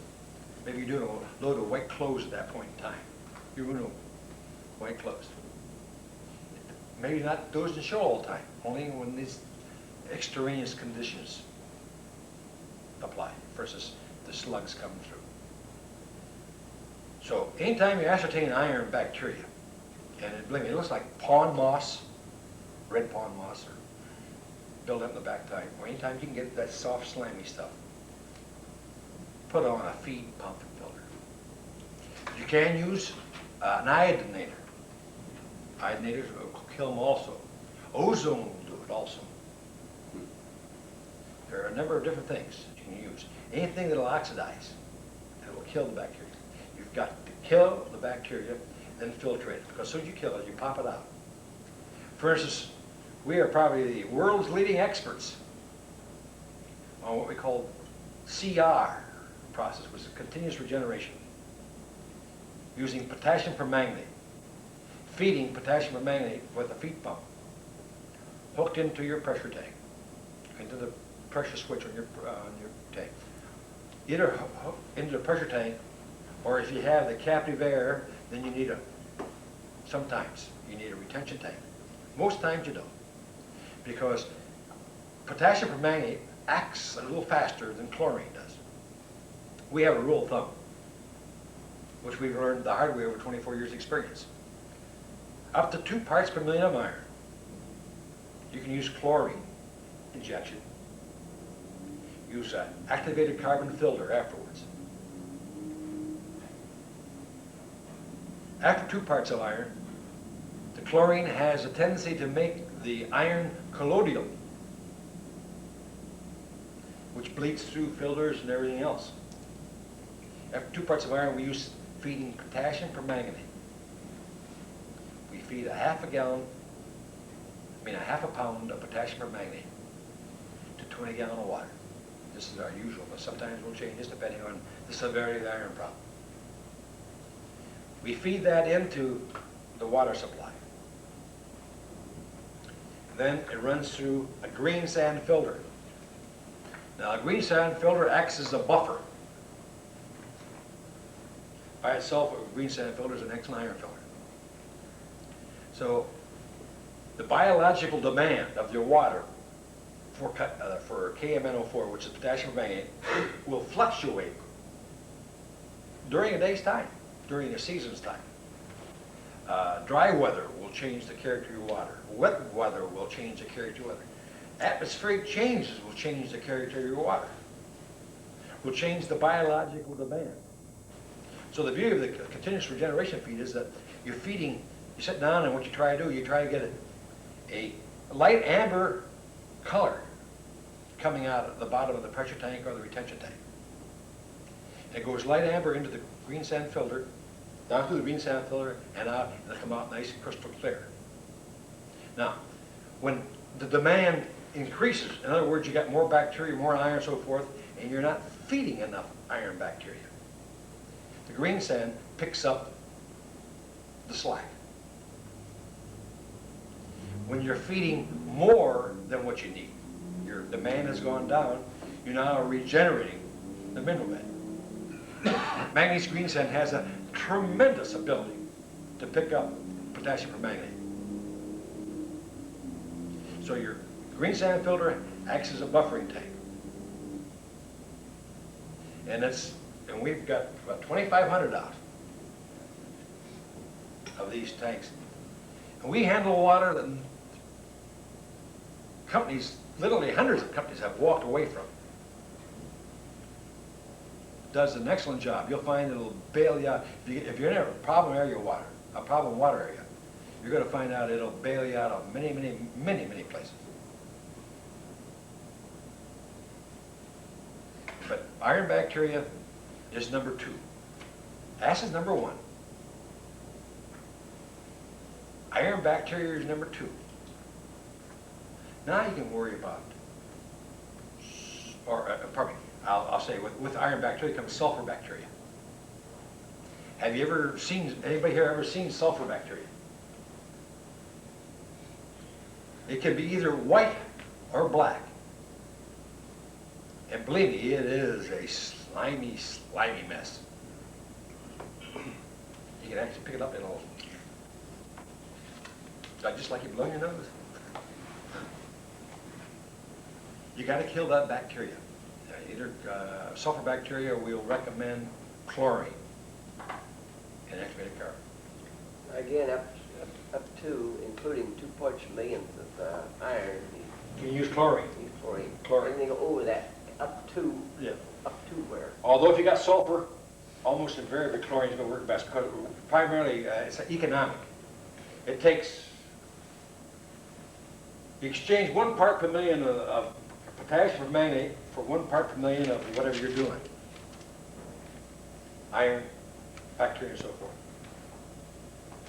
If it's sulfur, it's 12 to 1 of potassium permanganate. So it gets to be very expensive over a period of time. So chlorine does a much better job, one thing.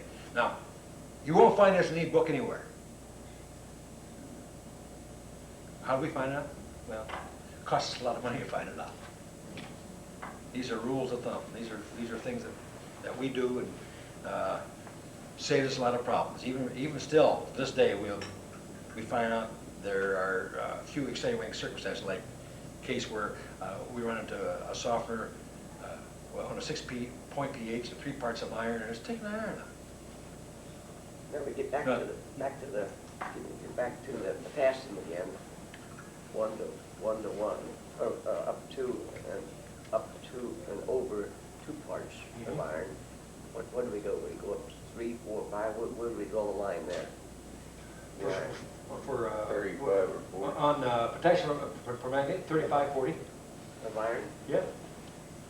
Our classic cases, and I'll tell you, this is a guy's named Jack McDade, lives down here about 20 miles from a place called Malvern, Ohio. We got in that water supply, and we sent the water test to the water refining company because we didn't believe what we got.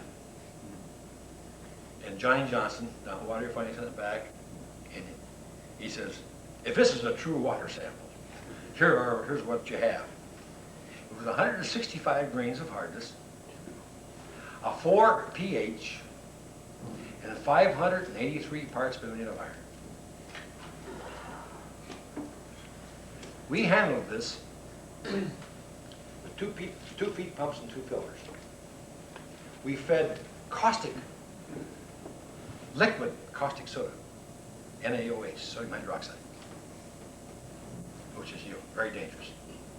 But that kind of water problem, you explain to the customer, you tell them out front what it is, and they let him make his own decision on it. Could die either way. Yeah. And fed potassium manganate so strong, it was unbelievable, and green sand filters. And as long as we went down every week, and besides everything being automatic, going down and then spending an extra 3 or 4 hours down every week cleaning up additional, we could give them decent water. We brought the iron down to less than 2 parts. We brought the hardness down to less than 5 grains. We brought the pH up to over 7. But we finally had to put in a piece of plastic from the pressure tank to the softener, because in 90 days a piece of copper clogged completely shut. So we had a piece of plastic, we rotted out. Well, it got to the point where we could have, finally we had to charge the guy. We originally went to the thing, we said, give us our costs. And we did. We showed him our invoices, because we wanted to learn too. This is early on when we got into this. This is, about 20 years ago. And finally we had to start charging for our time down there. The time we're spending at least 4 or 5 hours a month down there. And he finally put a 20,000 gallon system in, and then we treated that as the chlorine and carbon filter, and that's what he's using now. But you want to talk about tough water supplies. But this system we're putting in wouldn't handle it. So I don't care how tough a water is, there's almost invariably a way out. Anybody else here have iron bacteria problems? Do you know what I mean when I say iron bacteria? Well, bacteria grows, doesn't it, Jim? Yeah. What does iron bacteria grow on? Well, what you see is not growing. It's actually the accumulation of dead bodies of bacteria. Is it true if you remove the iron in the water, the iron bacteria can't live? No. You move the iron in the water, the bacteria will come through and it'll attack anything that's metal in your home. It'll eat up galvanized pipe. In other words, there's bacteria in the water. It just happens to... Its food is iron. Okay. Fe. And if you take the iron out of a water supply without killing the bacteria, you're still going to have a rust problem, because any place where there's metal or iron in your system, it's going to attack, it's going to eat it up. Just like they have new bacteria now that eats up waste. Oil waste, and they're starting to generate these different strains of bacteria. I just wonder what's happening when it gets out. The oil's gone. Gets out of control. Yeah. You got to develop that so that the bacteria dies. Yeah. Well, it probably can kill, just like what we're doing with potassium iodine or chlorine. We're killing the bacteria. Now, the best way to check on whether you got iron bacteria or not, just pull a sample of water, take a quart, bring it home, take the cap off of it, set it up for 2-3 days. 24 hours is usually enough. Then you pick it up and swirl it. And hold the light and look. When you start seeing things floating around, it's iron bacteria. Anytime you ever, make a water test. Leave it set for 24 hours. You really want to find some water. Let it set for 24 hours or 48 hours, pick it up, and swirl and hold the light. Oxidized iron though will go around too, wouldn't it? Oh, sure. Yeah, but these you'll see things that you don't see out in iron. Just hold up, swirl and hold the light. It's amazing what you can see in water. You know, water is it's a universe all itself. There's just billions of lifestyles going on in that water, that little drop of water. You know, if you're watching under a microscope, we have no idea really what's in water. Without water, nothing exists. You can have the greatest property in the world, greatest land in the world, you can have beautiful sunlight, but nothing grows until you put a drop of water on it. Because the secret of life is water. Another thing is, the highest form of energy that you can get is the purest water you can get. The purer the water, the higher the form of energy. Case in point, VI water. Unless you convey it in glass, PVC, or stainless steel, it'll eat everything up it touches. In fact, it'll eventually eat up stainless steel. It'll eventually eat up glass. If you get 24 megohm water, they have a hard time making it because they don't have anything to contain it. Consistently, through what's called the mixed bed DI process, we can give up to pretty close to 18 megohm water. Usually 15 megohm, 18 megohm water. You can't have it too far from your wherever you're going to use it. You can't have it too far from the source where you're making it. For instance, one of the jobs we got into a couple of years ago, they want us to make 18 megohm water, and then they wanted to store it, and then use it as a storage. Because you wanted to mix, you can make so much for a certain number of dollars, and they had a lack of dollars, so they figured, well, they'd run 24 hours a day, they made 2,500 gallons out of it, and use 2,500 gallons at a time. You don't have a machine to make 2,500 gallons, in that 20-minute time when they're using it. By the time, in 10 minutes time after you put it in the storage tank, it'll deteriorate. I mean, it's a continuous deterioration from the time you make it. It dissolves a little bit of everything it touches. So, the purer the water is, the higher the energy, because it eats up everything else. That's one of the problems we have when we get out in the home. How many times you get out in the home, you put a water softener in, and 6 months later, people call you, boy, the rest problem's worse now than when you put it in. How often does that happen? Quite often. You're cleaning their lines up. Or you get some electrolysis going on. And electrolysis, under conditions with good soft water, like miracle water, can be astounding, the amount of iron in it. Everybody know what I mean when I say electrolysis. Electrolysis is when you have two dissimilar metals joined, like copper and galvanized. The more nobler metal will eat up the less nobler metal. In this case, copper will eat up the galvanized. You can actually measure the current between the two lines. Our first astronauts went up, that's how they generate some of the current up there. Electrolysis. 8 amps, you usually get at least 8 amps from copper to galvanized pipe. That's why when you install a water softener, and you're going to a home that's got galvanized plumbing, and you're putting a copper insulation in, you better have dielectric unions.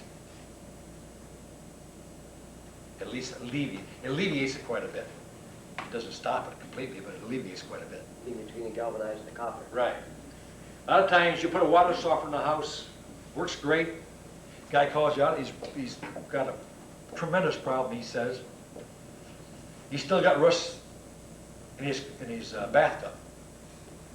Well, if he calls you out because you got rust. So you ask him, where do you have the rust? Everywhere. You got it in the kitchen sink? No. You got it in your commode? No. Well, if it's going to show up anywhere, it's going to show up in your commode first, sir. If the softener's not doing its job, it's going to show up first in this. Where do you read it? Well, bathtub. Invariably, all the new homes built today are 90% of them are copper. Yet the main spout on the bathtub is a galvanized 3-inch nipple. Invariably. Why? Why don't they use the brass? I don't know why they don't, but it seems like everybody uses that brass nipple there, and that's where you get your rust problem, because the copper is eating that galvanized brass nipple up. I mean, that galvanized nipple up. So you tell them, just get rid of the brass nipple, put it in a thing like that, you can get rid of the problem. Our case, we hear it quite a bit. I heard you go the guy the other day. The guy says, well, how long is it going to take to clean my lines out? How long would it take to put in, sir? It's just the reverse of the process. This is a little phrase we use. Whether it is or not, I'm not real positive about that, but it's a good catchphrase that we use that works. It's the reverse of the process. And we're going to eat it up. A lot of guys say, well, you shouldn't have sold me that if you didn't know this is going to happen. When you buy an automobile, they tell you you're going to need new tires.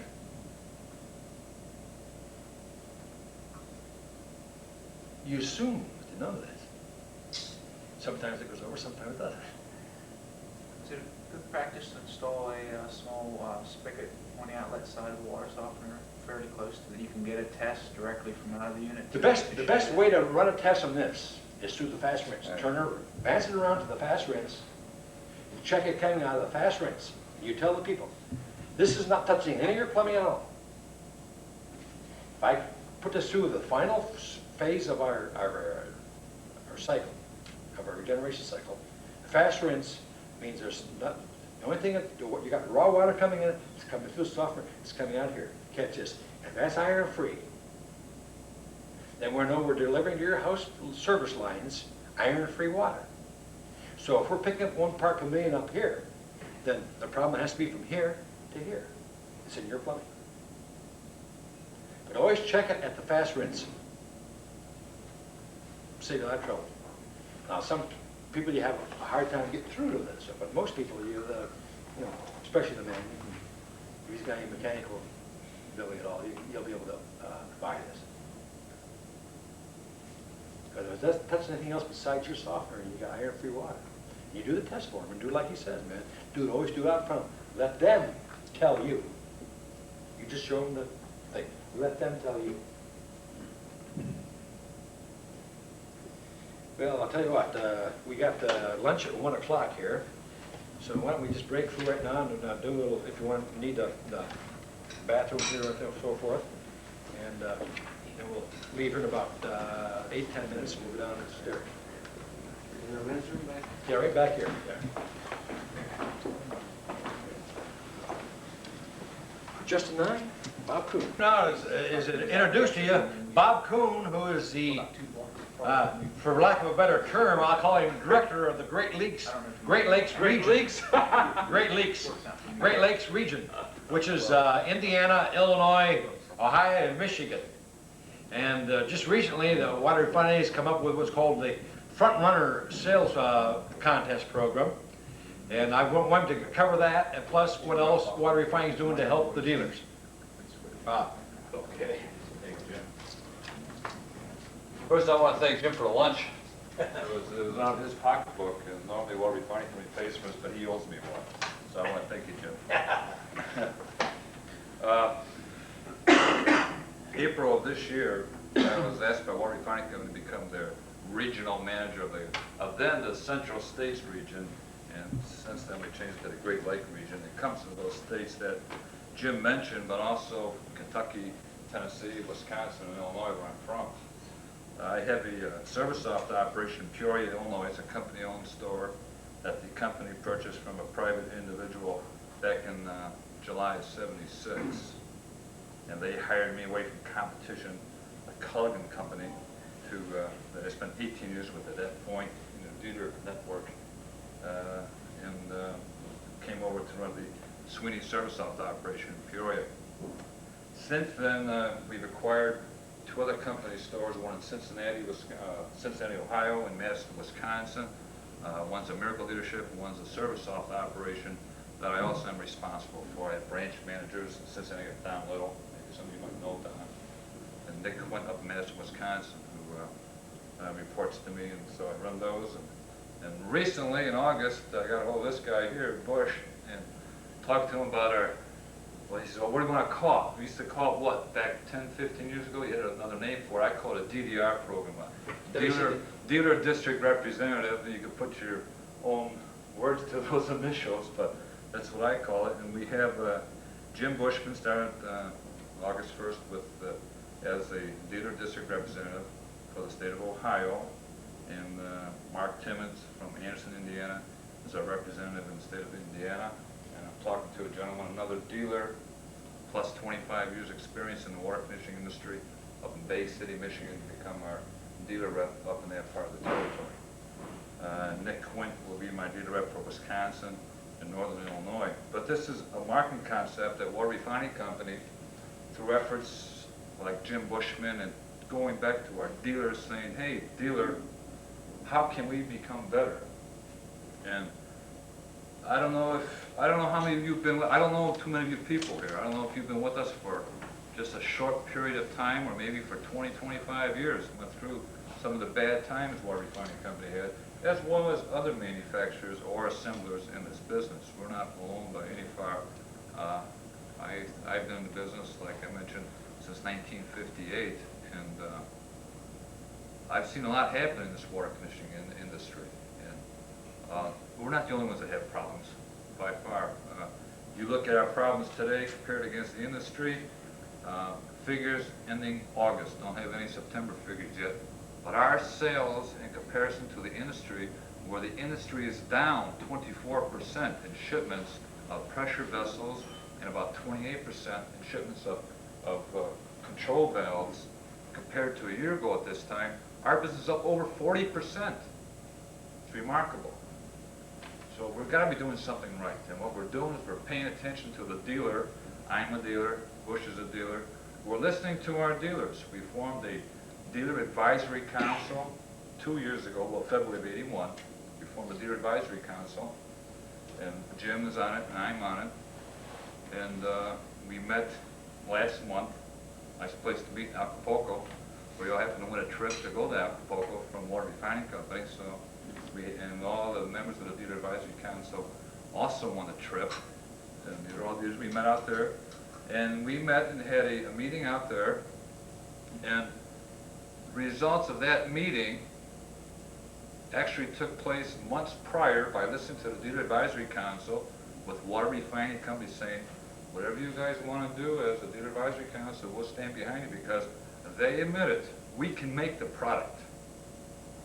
Today the product, like Jim mentioned, and the dealers through a market survey mailed out.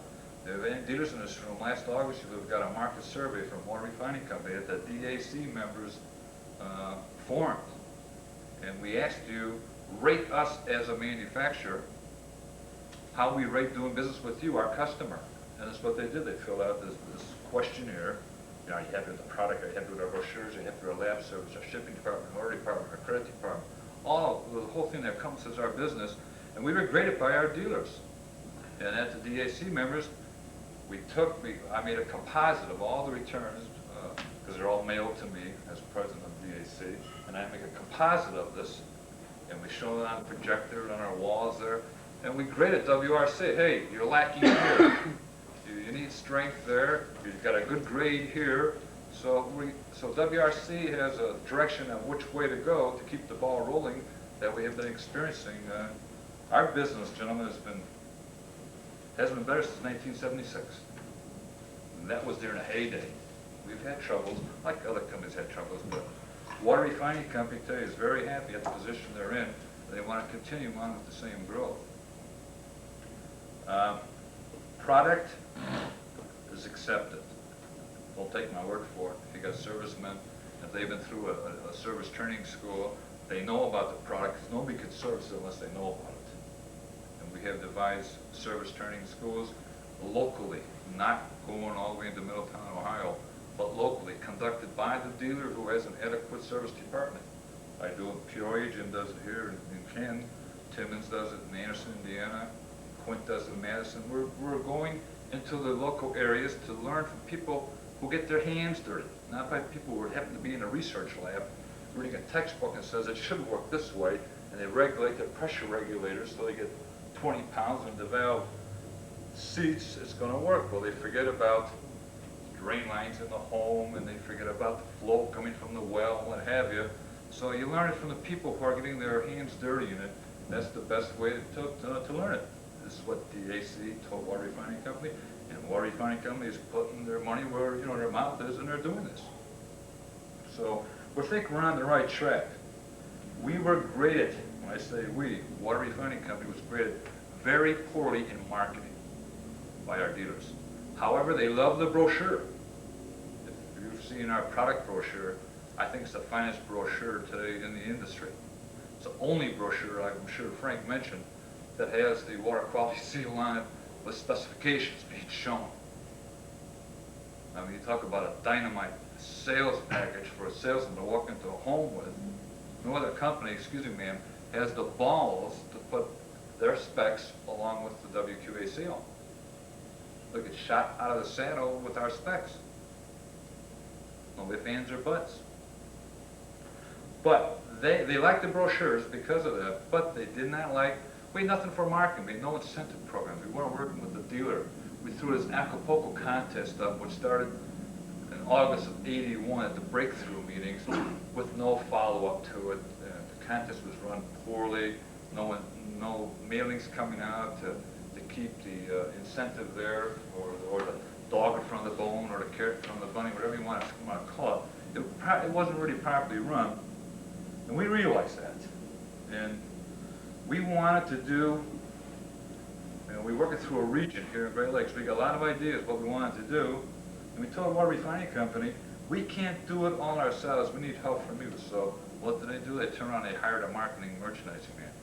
His name's Tom Kinney. Just started with us mid-September. So he is now a marketing merchandising man, and he's responsible for our marketing problems we have at Water Refining Company. You go down, if you've ever been to Water Refining Company, we have a merchandise room down there, and you walk down there, you see stuff going back to the 50s, still on the shelf that has to be taken off and revamped. Test kits, banners for your offices. All this stuff has to be upgraded. So when we walk into a dealership, we want to make sure that dealership's in business.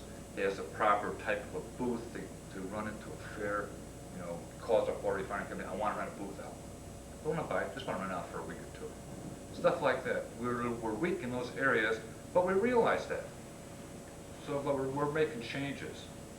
The product is fine. It's accepted by all of our dealers, accepted by my servicemen, naturally accepted by my salesmen. And this is true from coast to coast. Our drinking water systems, which we have here, all of the dealers in the West Coast, here it's a big item in the West and the Southeast. Not so big here in the Midwest because the public really is not in tune to it. But out in those marketing areas, they sell more of these than they do refiners. And our dealers in those marketing areas love this little toy here. It's an expensive toy, but it's by far, in comparison to what's available today in the marketplace, it's got to beat hands down. I don't know if we went over the specifications on it before, but it's got many unique sales advantages to it that nobody else has. But that's because of our R&D department at Water Refining Company, which always has been a leader in the industry. The first company to come out with a 5-cycle valve, everybody else followed. First company to have a patent process on refining, which nobody else can follow. And a few other things, water fine, we forget about that. But today still, we have a computerized water conditioner. Now, that's mostly what my salesmen sell in Peoria is because we like to go top dollar, like professional people. We go right to our computer, but we tell the people, like the water fine story, the only water conditioner available today that will tell you, Mr. and Mrs. Jones, I'm not working. The only one that says call. If it doesn't work, it says call. There's not another water softener available today. When it's not working, it's going to say, hey, I need a service call. I'll guarantee you more than 50% of the water softeners in homes today are not working if they're not a Miracle Water product or a water refining product. I'll guarantee you that from my experience. More than half of the water conditioners installed today in America are not working properly. Sure, they're getting hard water at times. Right. But they're partially working. They're drawing brine. But whether or not you're getting, soft water between now and next time it draws brine, I doubt it very much. Some maybe even drawing brine. Yeah, I would say a third are not drawing brine. The proper amount of brine that it was designed to draw. This brine tank cleanouts and what have you. 1,001 reasons why not. But if that happens with a computer, it says, call. What kind of ammunition do you want to sell? You've got it. The manufacturer gives it to you. It's not new. I've been selling since 1977. I got over 2,000 computers out in my market alone. I ask any one of you to come to Peoria. I've got over 4,000 rentals out. I kid you not. Now this company, keep in mind, been started in 1937. It's an old company. One of the first original service soft companies to get started, strictly in the exchange tank business. Our records show, because the prior owners, there was 3 of them before we took it over, kept all the records there. And we naturally kept them because they were like gold to us. I have, I think, over 20,000 customers, units installed in a 25-mile radius of Peoria. I've got one serviceman. You're not going to believe that. Plus the service manager, if I get booked up, he'll go out and make calls. But all I got is Dick Coates, one serviceman. 4,000 automatic rentals and about 20,000 sold units out there. I know you ain't gonna believe me. Come on down to Peoria and see it. I know, I couldn't believe it when I took over the business. When I was with the other companies, well, Culligan Company, I hate to use their name, there's no vendetta on my part, believe it or not, so I call them XYZ. Everybody in that organization kept yelling to Culligan, XYZ, get us the Miracle Valve. All the dealers, get us the Miracle Valve. Because it was a proven valve on the market today. I mean, it's known in the industry as the only valve that works. Manufacturer talk. Talk to Fleckenstein.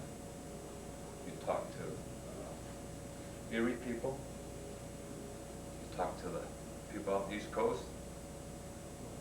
Some of my good friends. They all know that. They all know that. So, enough for that. Anyways, we're weak in marketing. We realized that. We started Jim and I, in this room back in September, when we had a meeting here on September 14th. I announced at that point just a regional sales contest for all the salesmen in the Great Lakes region. And it was set up for the months of October, November, December. The winner, will go to WQA annual convention in Orlando, Florida on March 4th, 5th, and 6th. It was originally announced here in September the 14th, announced again in our other areas in Indiana, Wisconsin, and what have you, throughout the region. Just yesterday I compiled all the results, and I'll be glad to have you people know how it stands after the first month of October. And I just had this done yesterday.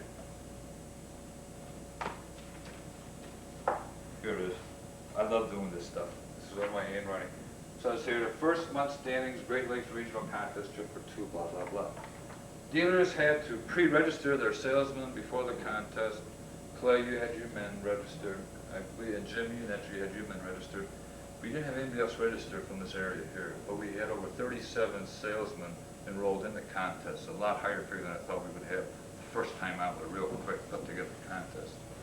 But they reported to me by the launch of the contest before the 5th of November with their proper reporting sheet on the units that they installed and the type, computer, 3s, Economax, Series 1, just water, commercial systems, what have you. I listed the standings here of the people. We gave award points. We gave 10 points for a computer sale, 8 points for a Series 3 sale, 6 points for a Series 1 sale, 4 points for Economax, just water sale, either one. Service officers, we gave them 1 point for exchange tank lease. If they leased the equipment instead of selling it, we gave them half the amount of points. Commercial industrial people are involved, they got a point per size diameter of tank, and half of that if they leased it. Basically, real quick, we went out and saw what's going to happen. I'm happy to report that one of my guys in Peoria is in first place at the first month. He's my commercial man, Dick Schmidt, got 154 points. Jim Parsons from Muncie, Indiana, was close to second with 145 points. Jim O'Hare, salesman in Indianapolis, got 110 points. Jack Bunner from Muncie, 108 points. I won't bore, I just give it to people who have more than 100 points. Donna Hoffman, our sales bureau in Cincinnati, 102 points. Steve Glass, the salesman in Anderson, 100 points. And then all the rest are listed. With a little thing here, it's never too late to learn the tricks and all that stuff. Then those people that got 100 points, I wrote up a little analysis on each guy, how he had such a good month. So, you know, it's being done in the territory, and there's no reason why it can't be done. And I'll just read it to you if you don't want me to bore you. Dick Schmidt, my guy in Peoria, Dick got off to a fantastic start that resulted from just one commercial sale, then up to 132 points. Fantastic sale. He's been working on it for over a year. And we got the purchase order in November, and I said here, even though the stuff is going to be shipped in November, and this is the October standings, I'm letting you know now because I don't want to throw the next month as a hooker. So I'm letting you know what he got, but also I put in there, he doesn't have that much looming for November and December, so I don't see him in the top 10. Really, honestly, I don't, unless he does something really fantastic. But he had one hell of a commercial sales job. That one commercial sales job was Bradley University in Peoria, NIT champs last year, beat Purdue in New York. Bradley University is a good account of ours. We put in 3 different locations, a science building, an engineering building, and their maintenance room. We put in 2 30-inch tanks, 3 14s in one building, 3 14s in the other building, all CSCS control, which is water meter control, flow sensor control. Okay, Jim Parsons.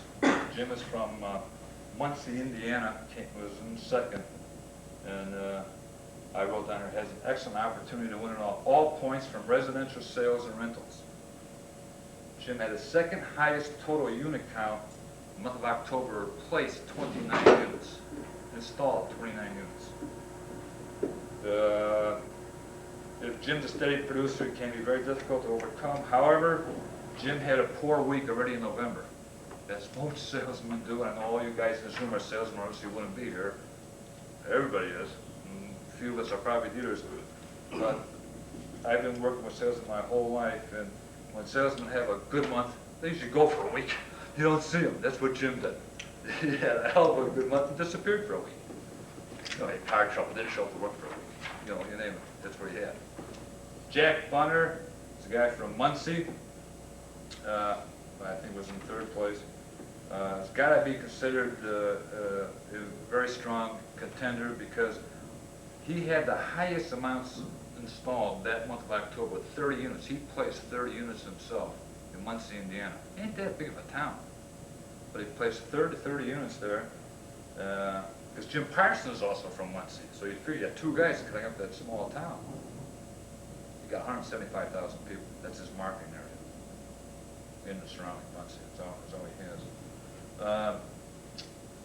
Jack spent 1 week in October in Acapulco with us.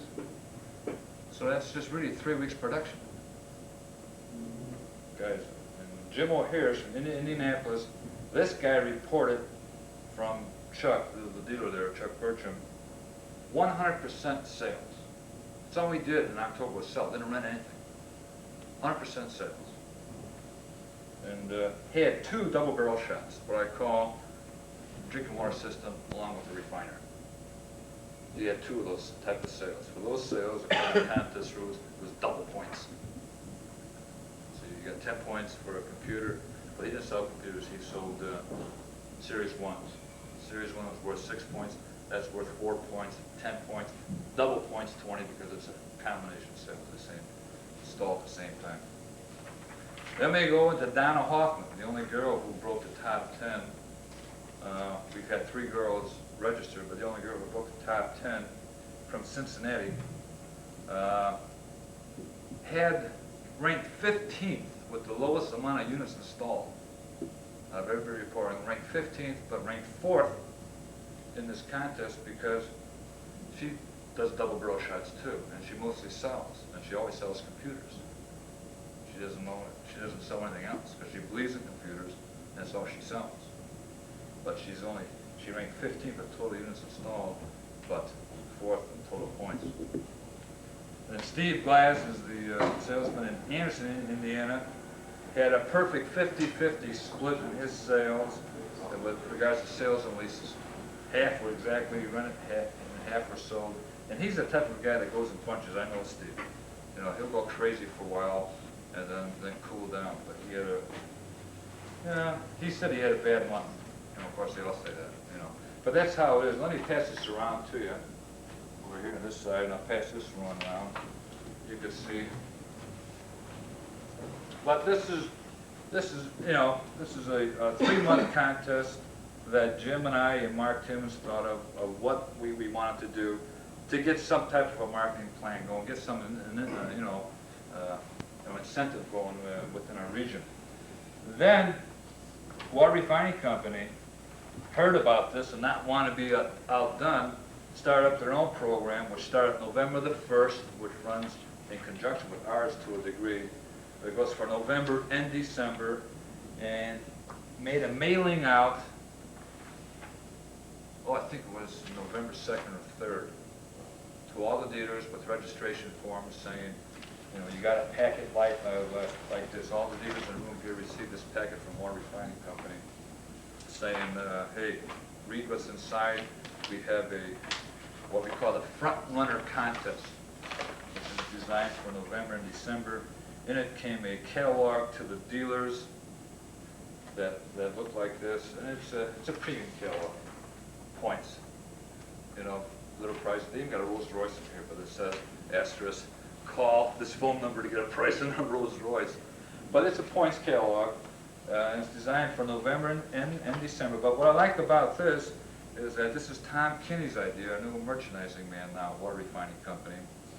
And what they're doing is every 2 weeks they're going to mail something directly to that dealership, informing him, and also if they wish, they'll mail directly to the salesman's home, informing them how they stand in the contest, how many points they have accumulated. Now the dealer has to report, in this case, the dealers in this area would report to Jim as to the standings, so that his Water Refining Company is going to throw in 50,000 points to the guy who comes in first place in this region, 30,000 points to the guy that comes in second place, 20,000 points to the guy that comes in third place. Doesn't cost the dealer nothing. That's what Water Refining Company is going to throw into the pot.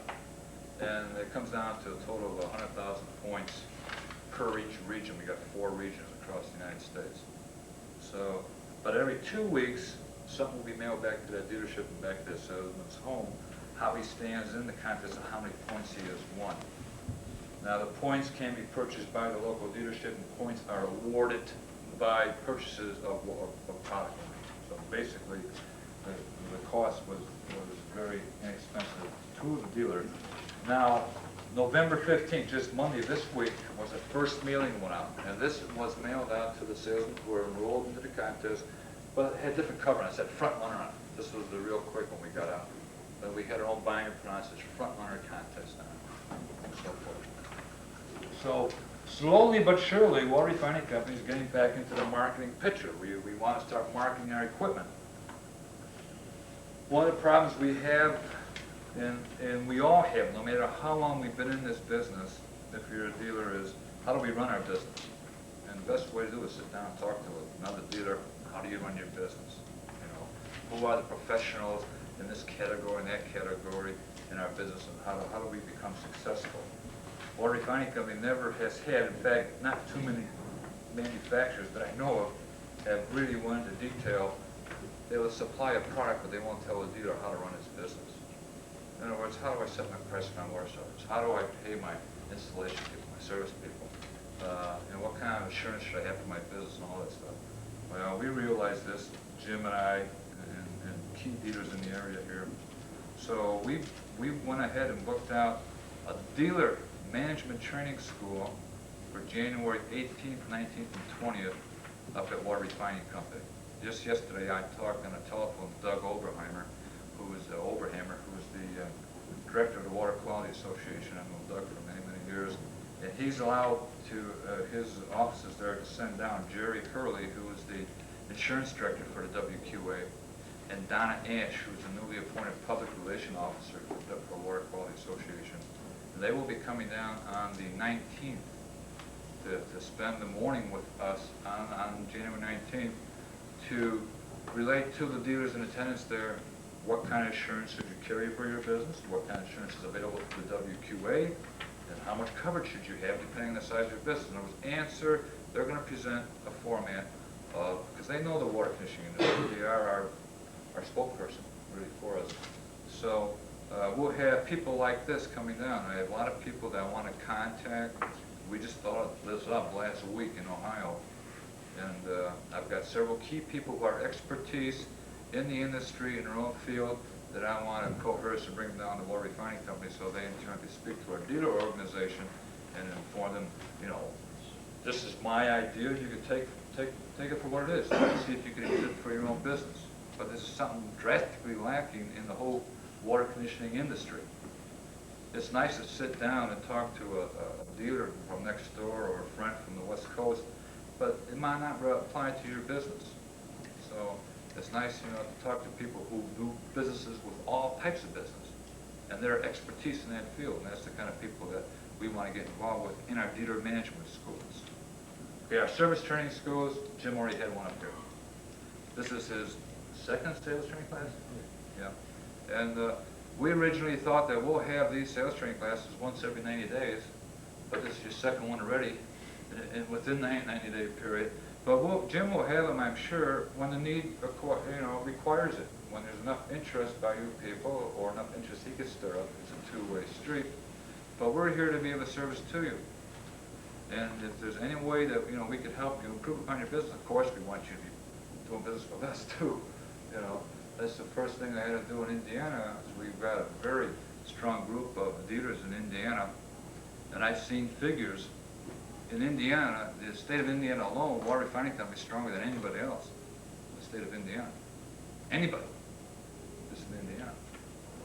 But I talked to, dealers kept saying, Bob, how do you sell this stuff? I said, well, because we had maybe 4 or 5 dealers that, in that meeting room, maybe 26 dealers there, that were not buying from us. Had our name on their building, but we're buying XYZ equipment from assemblers or you name it, But just like the name, but they had a reason to, because they weren't treated properly along the way.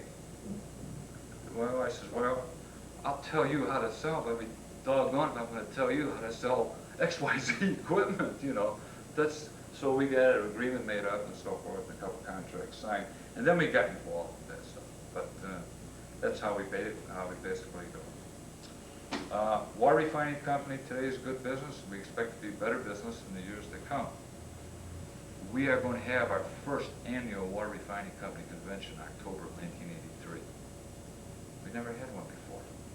Correction, Dayton, Ohio, 12 years ago, Ronnie Baker called in a few dealers, I think.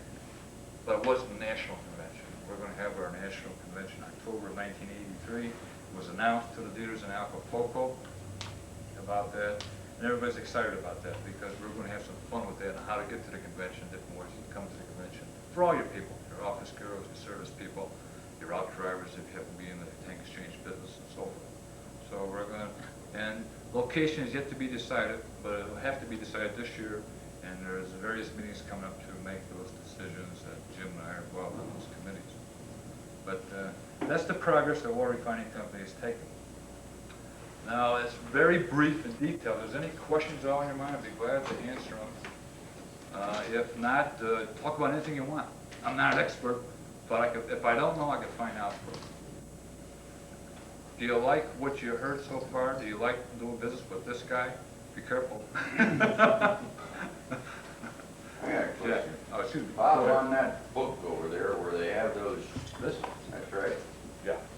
What does a point represent as far as that is concerned?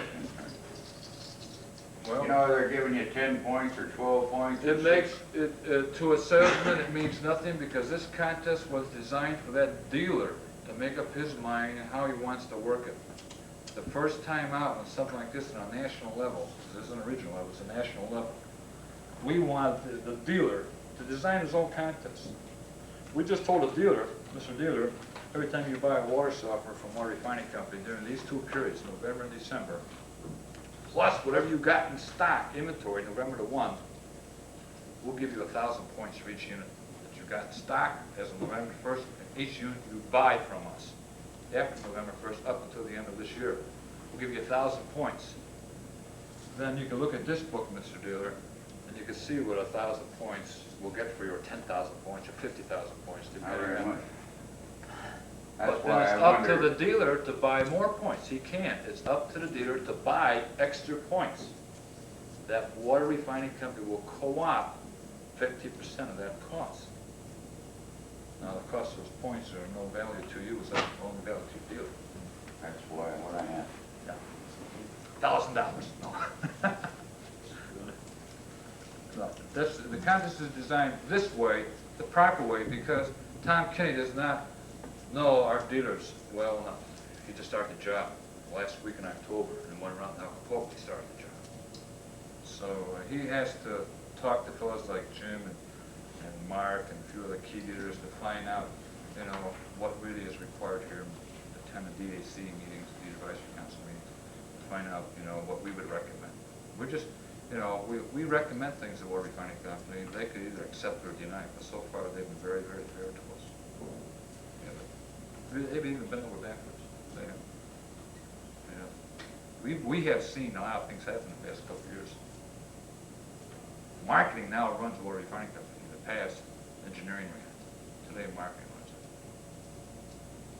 Which was good. In fact, Maury Rice was up here our last meeting in September, and he alluded to that. Right when his president. Okay, do you like these? How many, I know Ross says, how many dealers do we have in the room? I know Clay is, Justin is. Do we have a sign sheet that we could pass around, make sure everybody signs it? Oh, it's already been done? Do what now? We know who's all here? Yeah. I'll get it. Oh, okay. Okay, so we can pass it around, make sure that we don't. Number 2 son will take care of that. Okay.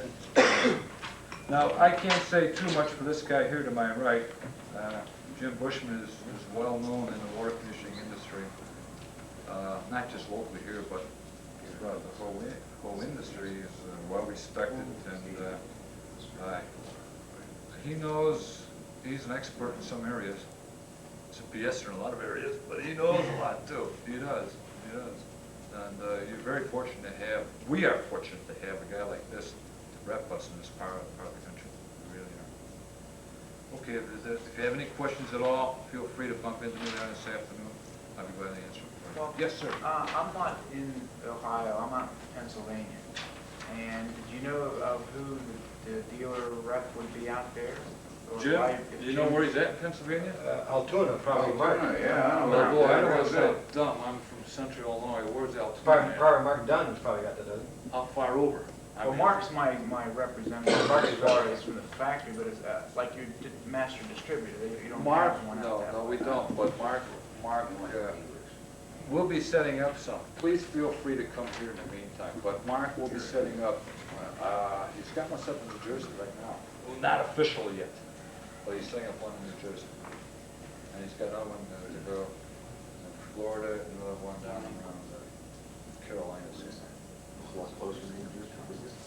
No, it's closer to New Jersey. That's what I'm saying, that's Yeah. closer. You don't think Esposito? Yeah, Yeah. We believe he's going to become our DDR in that part of the country. How far are you from Mickey? about 6 hours, and only 4 hours.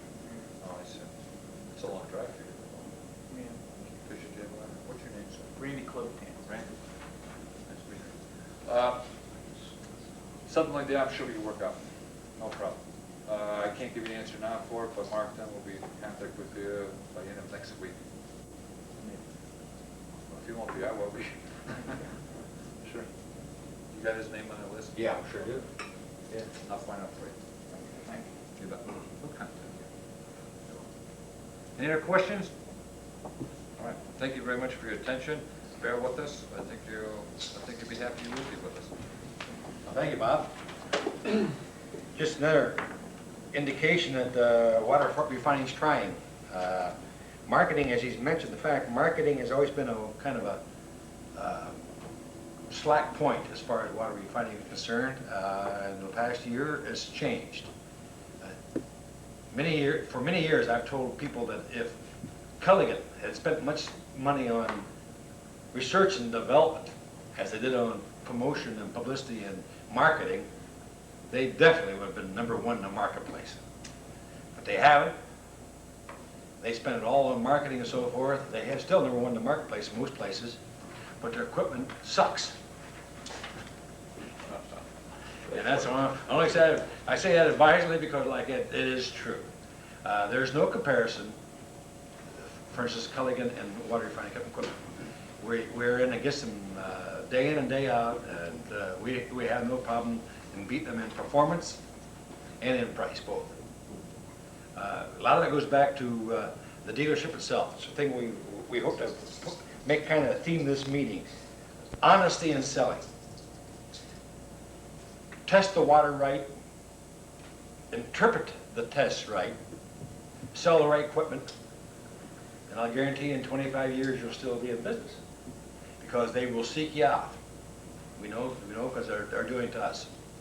And we do try, and I hope after we're all finished here, I'm inviting you all down to our place of business to take a look down there. I want you to meet our people we have down there. I have nothing but professionals down there. These are people who are dedicated to, #1, delivering the best possible piece of equipment possible, the lowest possible price, give the most efficient service, and we still make a profit. You know, that's the last thing that you always got to remember. We still got to make a profit. But good equipment and good representation. You don't have to ever worry about what you're going to be doing 20 years from now. There's no industry in the world ever that has more potential than the treatment of water. I don't care what you get into, there is none that has the potential of this. You can have computers, you can have anything you want. Fixing water, that's what we're doing. We're fixing water. It's got more potential than anything else in the world. You're all in kind of like the ground floor, because we haven't even scratched even 10% of the market in the United States. Canton and Ohio are a little different. We're about 80%. But that means we are in what we call a mature market. What's in our past is in most of your futures. These are things that the things that we've already gone through, you'll find that you'll be facing that in these markets that are not quite as advanced as this. But like in our case, when Frank or Ted or anybody goes out on a pitch, it's a replacement problem. We're not trying to convince them the fact that they need soft water.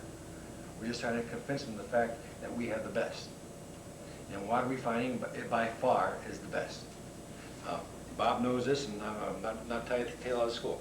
We sell 7 different manufacturer names there.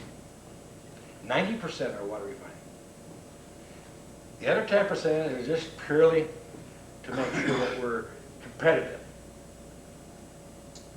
We don't believe in them because they don't work as good. How do we know? Well, we put them out, we found out they don't work. They don't do as good as job. One of the things with that water refining, you'll find in water refining, the research and development department, over the years has been much further ahead than anybody else. The 5-cycle valve itself, the whole concept. This was revolutionary when it came out. This came out in 1956. Now, I joined water refining company in 1958. I was really, really early on, back when they had ball check valves. And even Justin might even know this, back when they used to have a little rubber ball to slot through it, the old HYP. Even then, it outperformed anything on the market. And in fact, it outperformed so bad that there was no contest for getting it. For instance, even those days, we were handling up to 15 parts per million of iron. And our competitors, they couldn't even handle one. In fact, I'll tell you a little story. When I joined Water Refining Company, I was selling in for an outfit in Columbus called Mulbarger Twins. And their motto was, "We fix drips." But Mulbarger Twins, we sold, I was in charge of their water conditioning thing. We sold Eversoft, which is now General Annex, and Water Queen.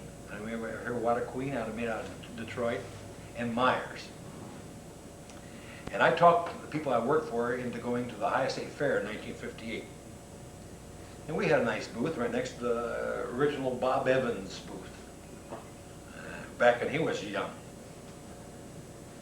And I'll never forget, one night, one of my salesmen I had working for him at the time, he comes over to me and says, "Say, there's a cute little softener up in this next building up here, and they say they got a big sign that says unlimited iron removal."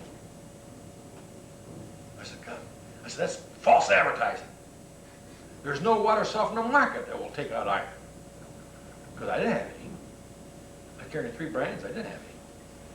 So immediately I went over and took a look, and here this is a little old, if you remember the old MA-15P, little job like this, 2 tanks, cute little thing. I'm used to selling, I'm telling people the bigger you put in, the better you have. And still not handling iron, but the bigger the better.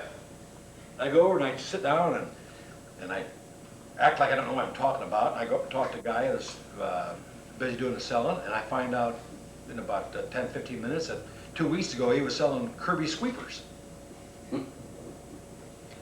And like I thought, uh-oh, no way, this thing's never gonna work. So I went back to my booth. That same evening, just before closing time at 10 o'clock in the evening, it's about 9:45, here comes a guy walking in the booth, and I can tell by looking at it, he's got about a $250 suit on. Back in 1958, $250 suit was a good suit. I knew this guy had a few bucks. Oh, I got a hot prospect here. So I'm saying, "Can I help you, sir?" He said, "Yeah, I want to find out about your water softeners." So I started telling him about this Eversoft stainless steel unit I got. Never going to rust out or anything else. He said, "How's the valve work?" I said, "Oh, it works great," so forth. And after about 5 or 6 minutes of talking to him, I thought, this guy knows more about this than I do. So right away I get belligerent. I said, "Who in hell are you? Where are you from?" He said, "Well, my name is Ron Baker, and we have a booth right up the street." I said, "Oh, you're that son of a bitch that's advertising unlimited iron removal." He says, "Then it will." I says, "No way." He says, "I tell you what," he says, "you stop down my office after the show's over. Maybe I can convince you." Deborah and Izzy, front desk, please. Deborah and Izzy, And front desk. the show closed on a Sunday evening. On Monday afternoon, I was in his office down up in the loft on Dayton Salt Water in Dayton, Ohio. Because this guy kind of got through to me. And I spent 3 hours there. And he convinced me that the unit would handle iron. And believe me, it did. There's nothing else. I went to work for him the very next day. And I've been selling Miracle Waters ever since. I've sold everything else since then. But nothing, absolutely nothing, beats that water refining piece of equipment. Primarily because, number one, Ron Baker early on, and he got some very good people in the research and development department down there. And over the years, they've evolved. That 5-cycle valve of theirs is a Houdini. With the 1-inch openings and the 1-inch distributor tube and all the thing, it gives the valve a better chance to clean the mineral up. The thing we sell all day long is the fact that the Miracle Water valve works better than anything else because it cleans the mineral better. It's like we tell people. They say, "Well, it's just a small unit, you got to regenerate more." It's like wearing a white shirt. You wear a white shirt for 7 days, you give it to your wife to clean, you can't clean it up. No way. But if you wear that white shirt 7 days and wash it every day, it's as clean on the 8th day as it was on the 1st day. And that's the whole secret, keeping that mineral bed clean. And the Miracle Water valve does it better than anything else. Now, over the years, they come along with some other innovation. They come along with the computer safe, which to this day, there is it's state of the art. There's not another piece of equipment on the market that even comes close to this. It'll do what this is, as versatile as this piece of equipment. Then some time ago, when the West Coast started going where they weren't selling water softener, they were selling reverse osmosis, they went out and checked around and they come up with the best reverse osmosis unit. This unit right here is called Just Water.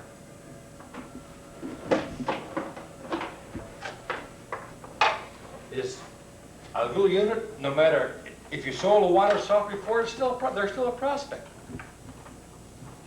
If they haven't bought a water softener, they'll probably buy this faster than they'll buy a water softener. Because this thing removes up to 92 to 95% of the total dissolved solids. Anything over a 200 molecular weight. It's viruses, bacteria, heavy metals, strontium-90, you name it. This thing does it. And it makes a beautiful, good tasting water. In fact, Justin and so forth, we showed you water was over 2 years old. And in fact, we got to change it because the water doesn't taste as good as it should. But anytime you have a person try this, as opposed to something else, you're going to find out that this will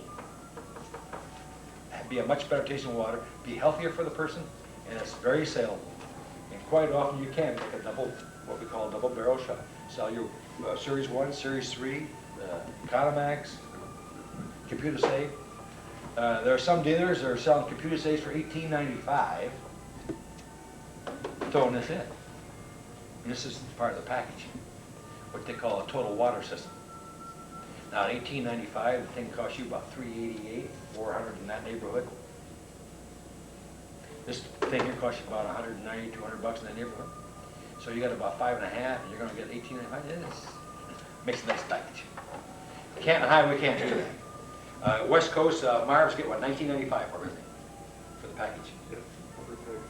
But their installations are Yeah. high there, cost them $300 to install. But consistently around the country, the package, this and the Computer Save are in the neighborhood of $1,500. Jim, you got a question? Yeah. We all know water refining's got better water softeners, so is that just water better than other reverse osmosis deals? Put it this way, there's nothing really proprietary about reverse osmosis. Reverse osmosis was started under a government grant in 1958, so most of the innovations that come out of that are in public domain. It was started by a Dr. Surgeon back in 1958, and he worked for Gulf Atomic at that point in time. Incidentally, I corresponded with him very shortly after that, and I got volumes of papers that he and I corresponded with back in 58, 59 when they were busy testing us out. But since everything is in public domain, you're going to find that most reverse osmosis units are fairly much the same. The only difference you have is the way they're packaged. And there are a number of different membranes. You got the triacetate membranes, and you've got the polyamide membranes, and the acetate membranes. Some work better on chlorinated water. Some won't work on chlorinated water. For instance, we have what's called the DS2000, which is to be used only in chlorinated water supplies. Like, for instance, Cincinnati, great market for this unit. It's highly chlorinated down there. This will do a good job removing the chlorine and doing everything, but the membrane lasts a little longer because it is highly chlorinated. Now, when you get in well water, then you have to use a different membrane, which we call the DS3000. Now, this will take out about right around 1,000 to 1,100, 1,200 at the outside, TDS on the DS2000.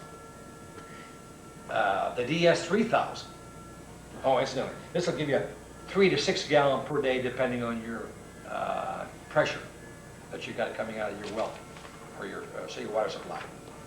Now, the DS3000 will handle up around 1,800 grains, or pardon me, 1,800 TDS. And it'll give you around about 9 gallons per watt. So with the DS3000, you get a little better performance out of it, and actually a little higher rejection rate. But chlorinated water will actually deteriorate it, ruin it. Now, this one here, if you put it in well water, it's gone in a minute because the bacteria eats it right up. You got to worry about it. If you have it in storage, for instance, a membrane, you got to worry about keeping formaldehyde in them. That's the best thing. Formaldehyde or chlorine to keep from the bacteria from eating them up. My son Tim here, I'll have him come back for a minute, he worked for the people who put this together for Water Refining Company. And he might be able to give you a little more insight. Tim, can you give him a few insights into what goes into a reverse osmosis unit? You mentioned something about using that with no water conditioner, but in glass no time to plug up without a water conditioner. Always, they work best after a water softener. The higher the calcium chloride, the faster the hydrolyzation, or in other words, the compaction of the membrane itself. Softened water is the best thing to use to it. I got a quick question for you. We want to start using these after the first year, and in the shows, what we want to use is, we want to give them a comparison in the taste, okay? Okay. If we make water with this unit, how long can we store that? And how long will it retain its good quality?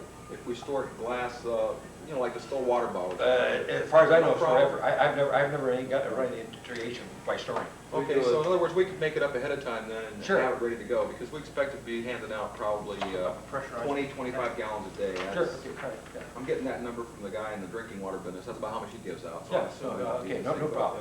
about You can store in glass if you can, rather than yeah, plastic. that. Right. Yeah, We always get your have glass that bottle. in our booth, and we hook up a chiller after it, so we chill the water even. Yeah, well, I'm just gonna pick up an Oasis cooler, and they come You with just- chillers or not chillers. Well, I got chillers, incidentally, we have a 2 months. catalog on our peripheral stuff we have. And one of the things we have is a chiller. Anything in the water is he's got. Yeah. I bought a chiller off the gym last summer. I saw his chiller there. I heard about it, and I made other chillers. But he's got a very good chiller. But in all of my fairs, in fact, we use it. We're in a shopping center this weekend. We just run a water line. A garden Yeah, they hose won't let over us do that. They want to. No, garden hose Moles over won't let us. They don't want you to do that. in a fair or a 4-H show or nothing like that.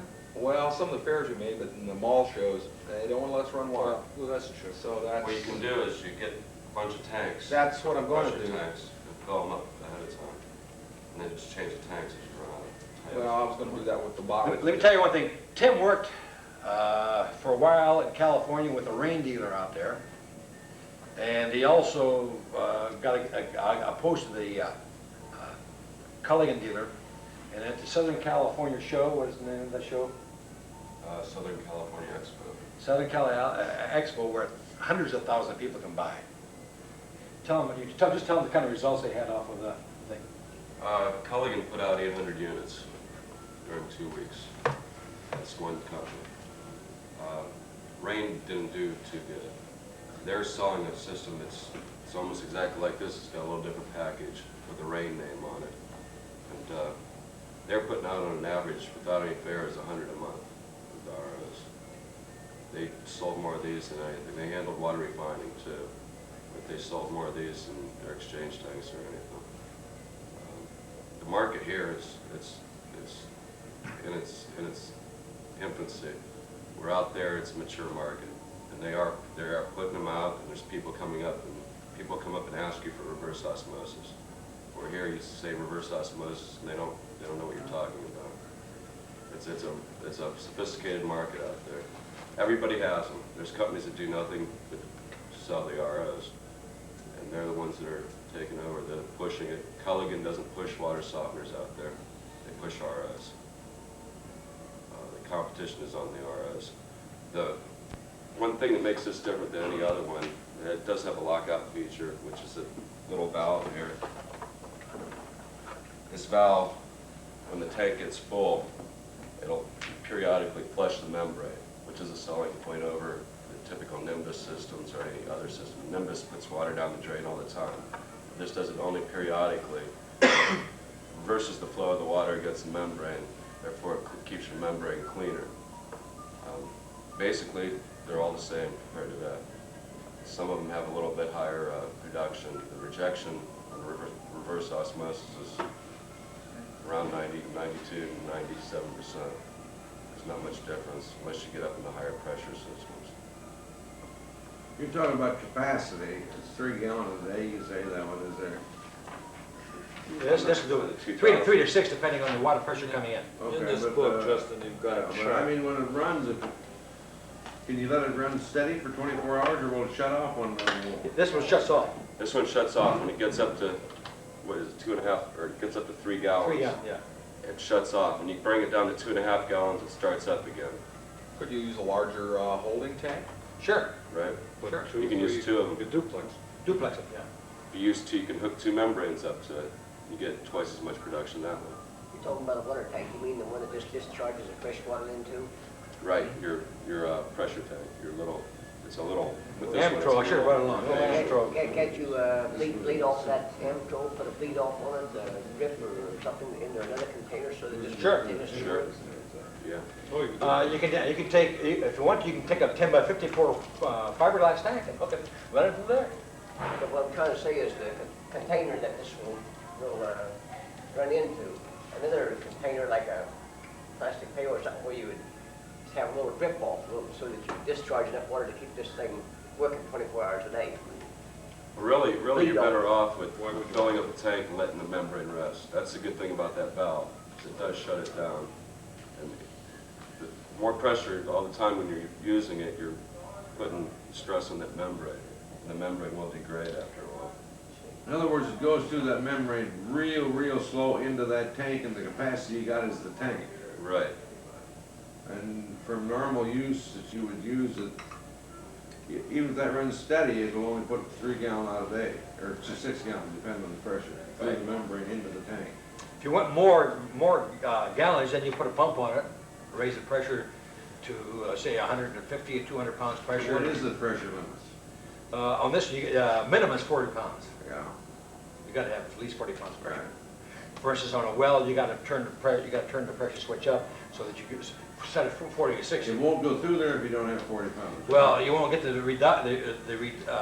rejection rate on it. You won't get the capacity out I'll of it. read you an example. Yeah. For the DS2000, which is basically known as city water drinking water system because it has to work on chlorinated water. Okay. Okay.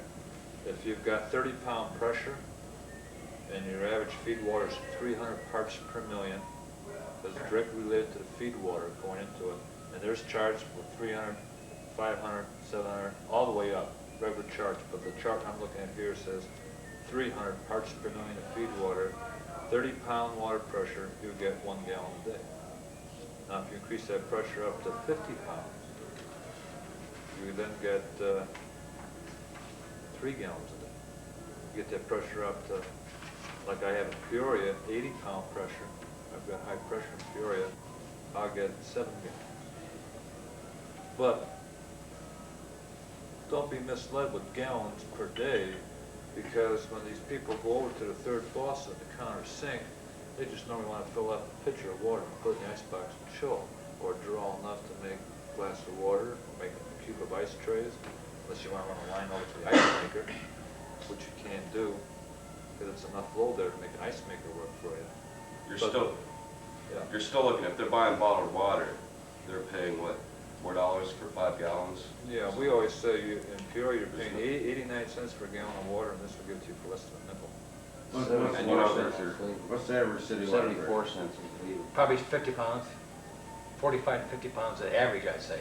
Although a lot of cities, for instance, North Canton here's up, they got pressure reducing. They get 125 pounds, 125 pounds of pressure, man. You give you high quality water. How about water temperature, Bob? How's that affected? Temperature does affect it. All these figures were on a water temperature of 55 degrees. Now, the warmer the water, the more capacity I get. If on a single lever faucet they push it the wrong way, hot water will destroy that.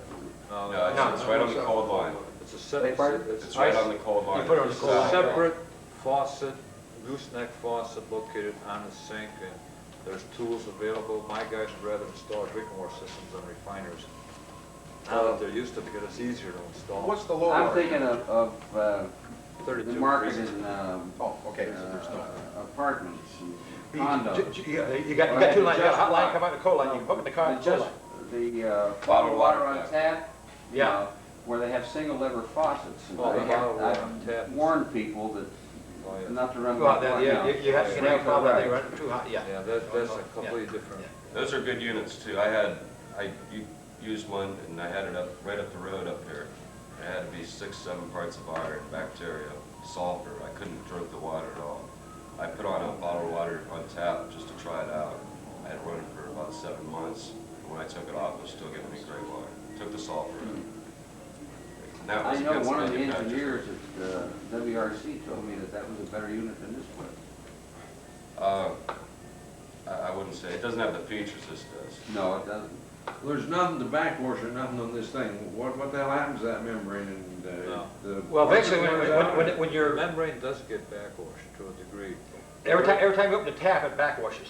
See, the way it's plumbed in is you get your feed water from the cold line going to the kitchen sink. Yeah. Now, there's a pressure differential valve there. Every time they use that sink for cold water, it flushes the membrane because the pressure difference opens the drain line, going to drain, coming off of the RO system, and it will flush the outside of the membrane, which that's the key to it. Like Tim mentioned, most units run water to the drain 24 hours. They do that to keep the membrane clean, or else the membrane will get packed up. They gotta bleed the solid waste off of the membrane. Ours, when it fills up, when the reservoir tank fills up, it turns off water going to drain, which is a very good sale point because you're conserving on water. Doesn't need water to go to drain 24 hours. It turns itself off. Every time you use water at the sink to draw a glass of water, you automatically flush off the membrane. Well, on the average, how many gallons a day do you waste to get the 3 gallon then? It's about 3 to 1 ratio, I believe. This is about a 30%. All This of them are 30, this, no, this is a 30 to 40% recovery rate. In other words, you're gonna, at a 30% recovery rate, you're gonna waste 70%. You're gonna recover 30. In other words, if you get 3 gallons, you gotta dump 90 or 6 gallons. Yeah. But they're all the same. Yeah, as a rule of thumb, they're 3 to 1. Now, there is another unique difference in this system here, but we're not exclusive with it, but in my market, I am, because the only competition I had was a Culligan with their R5 system. And what's nice about this, and it's a hell of a sales point, here again, you're on city water applications. Chlorine's in the water. Most RO systems go through a pre-filter RO, carbon filter, holding tank. Wrong. Ours is pre-filter, RO, holding tank, then carbon filter last. So when the water leaves the holding tank, there's chlorine in the water. Because you'd be shocked to see the holding tanks that are after the carbon filter. Because you're pulling the chlorine out of the water, which is your disinfectant. Now you're putting the water in storage at room temperature, and you grow bugs. You'd be surprised how many tanks I've cut open from Culligan's, see bugs growing inside of it, and it's a pure drinking water system. So you look at this, all the water in the holding tank still has chlorine in it because it hasn't come out until it goes through the pre-filter, the post-filter, which is your carbon filter, now direct to the sink. So when you use it, it comes right through that channel. That's a very What did you say their holding thing is behind? Their holding tank is Next to the after faucet. their filter, yeah, it's after their carbon filter, after the post-carbon filter is a holding tank, ours is before. And the post filter takes out the chlorine, or the reverse osmosis. Does membrane not. does. Does not, Doesn't? no, chlorine is not removed by the RO membrane. It takes out a 2 to 3% or so. It takes out a small percentage, it doesn't take it all completely out. 2% out of plant, you know, so There's it a does. carbon filter in that deal? Right, it's the blue one. Why would you want to put a Three carbon filters filter here. between the water storage tank and the holding tank? The settling tank? Is that what You you're only saying? have one tank.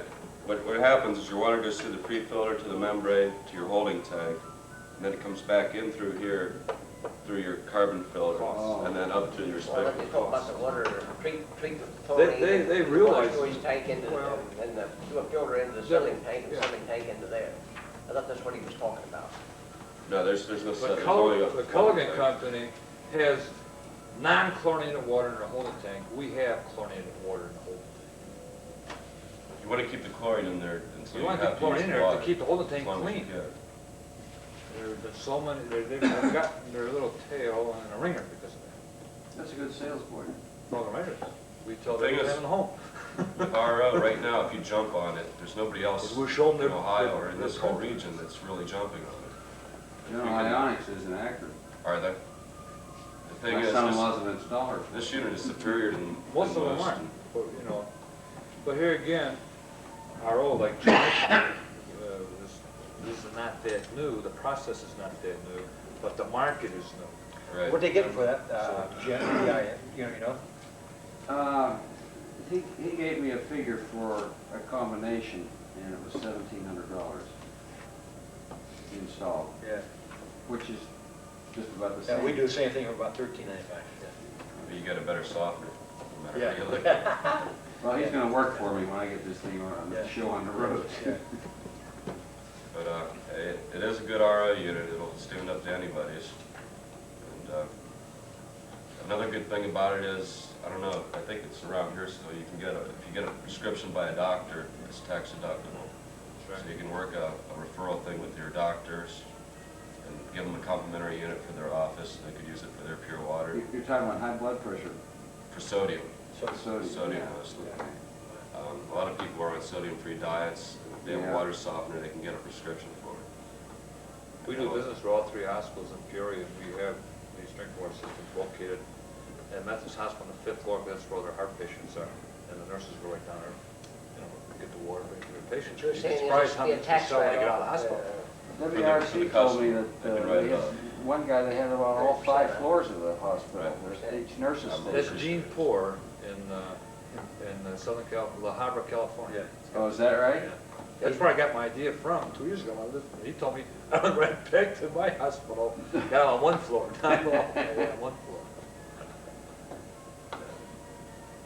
Yeah, but in 5 years, this market should be mature. If not, there's something wrong with the people, the mentality out here. Get involved with it now and be one step ahead. Now, that membrane thing that you gotta exchange, that carbon filter you gotta exchange that too, according to the. And the pre-filter. Everything is exchangeable. But that membrane thing, who makes that? Is that a common manufacturer makes them for everybody? Yes, basically, Yeah. Tim worked for him out in Southern California. That's the white one, the long one. They're interchangeable. Yeah, in fact, you could get this membrane probably from 4 or 5 different places. It's a common process today. I would not be a bit surprised if Water Refining Company manufactured no membrane. Very sure. There's nothing to it, really. It's a state of art. It's just getting the machine that'll cast it right. The company they're putting these together now, they used to cast them and they weren't getting the quality out of it, so they're buying the membrane and rolling it themselves. It's a state of art. There's no one way to do it. You have to design your own machine, and whoever's machine works best will have the best membrane coming out. Is it a multiple amount of many real little holes? That's what a membrane is? Right, There's Just two like, ways. like your skin. Just like your skin. if you look at it, it looks like a piece of plastic. It's a pink gun. No, actually, it's about the same size as your pore holes in your skin. The way they make it is they put it on a cylinder. They have cellulose acetate, which is a liquid. They put it on a cylinder, which half the cylinder is immersed in water. As it coats the cylinder, it solidifies, so it hits the water. And then they put it into hot water, which gives it the pores. And the hotter the water, the bigger the pores. So that's how they control it. And there's no physical. They don't put the pores in physically. It's all chemically done. Now, the difference in your models, 200, 300, and so on, is that reverse, or is that membrane the same in all of them? No, some are what's called triacetate, some are called polyamide. They're what they're made out of. The DS3 and 3000, I think, are polyamide, aren't they? Yeah. Yeah. And the ones that work on chlorine are triacetate. And then you'd have different filters too. Right. Well, you can. They use the same filters. These are about 5-micron filters we have, pre-filters we have on them. Then the carbon post filter. See, with the unit that's designed for well water or non-chlorinated waters is the 3000. If you got 50-pound pressure off a well, which some wells do give, you get 12 gallons a day.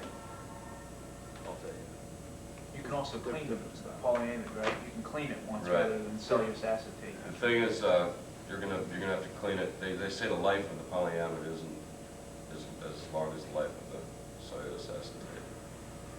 I think because the production's way up there. Production-wise, it's about the same. The time span is not. Did I read somewhere that the life of one of those was 500 gallons? It's 1 to 2 years, they said. So it depends, really depends on what kind of rejection you want. Because the rejection, or your quality of your pure water is going to go down as the life of the membrane goes on. Sure. So you can get it down to 30% rejection. How do you realize it's time to change it? What most dealers do is they have the customer Where's send my in TDS a meter? sample. Can I bring it along? You send in a sample once a year, and then they put it on a DS meter, and then Oh, tell here. you if it needs Oh, to. here you go. Here's how you check it right here. I brought it. This is what's called a TDS meter, and we have these available for you too. I got one in the car. And all you do is just take a sample of water like that, and it's from infinity to from 10 to 100, 10 to 1,000 on the scale here. And you actually measures the TDS, total dissolved solids. And when it starts deteriorating down to the point where you're getting down to about 70-75% rejection, then you want to change it. For instance, when we got the offer right now, it's about 75%. We're ready to change it. It's been over 2 years since we had it in. You just When drop, it's brand new, it's around 90-92%. well, you drop a couple, 3 drops in that, But no, you just put it on tap and run it about 3 or 4 times, make sure it's washed clean, and just push the button. What you do is you take the tap water and measure it, take this and measure it, and you divide what you get on this by your tap water, and that'll give you a percent rejection. How much does that thing cost? Run you about $110, something like that, $115. Case included? Wait, what's I think they're another 99 98 or dollars. 99. yeah, Water Bottom. yeah, yeah. then we check the water that comes through this, then check the tap water. Well, yeah, right, and then you divide this number, or you divide the tap water number into this number. There was a dealer in California, a lot of them are going to where they have a rental rate for $350 a week. And every year they come out and replace everything that needs replaced. Into 5 years, the customer owns it, free and clear. They come in and completely put all new membranes, all new filters in, and then it's a customer's unit. From then on, they start paying. $350 a week? Right. Okay, here you are talking about $350 a week. I'm gonna get my little chart out here. But that's a good, it gives the customer equity over the 5 years they own it. $350 a week times 60. 52. Yeah. $350 a week times, pardon me, wait, it's 52 times 60, what's 240? It's 53. 240 times. 52 weeks a year.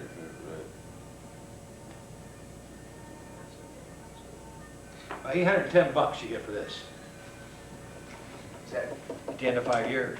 does that include the That's replacement? theirs, okay? Now you have to Now, replace the membranes. well, you replace it, during that 5 years, you replace the membrane and everything else. But now, After 5 now after 5 years, now they become a captive account for your membranes and your pre-filters and everything else.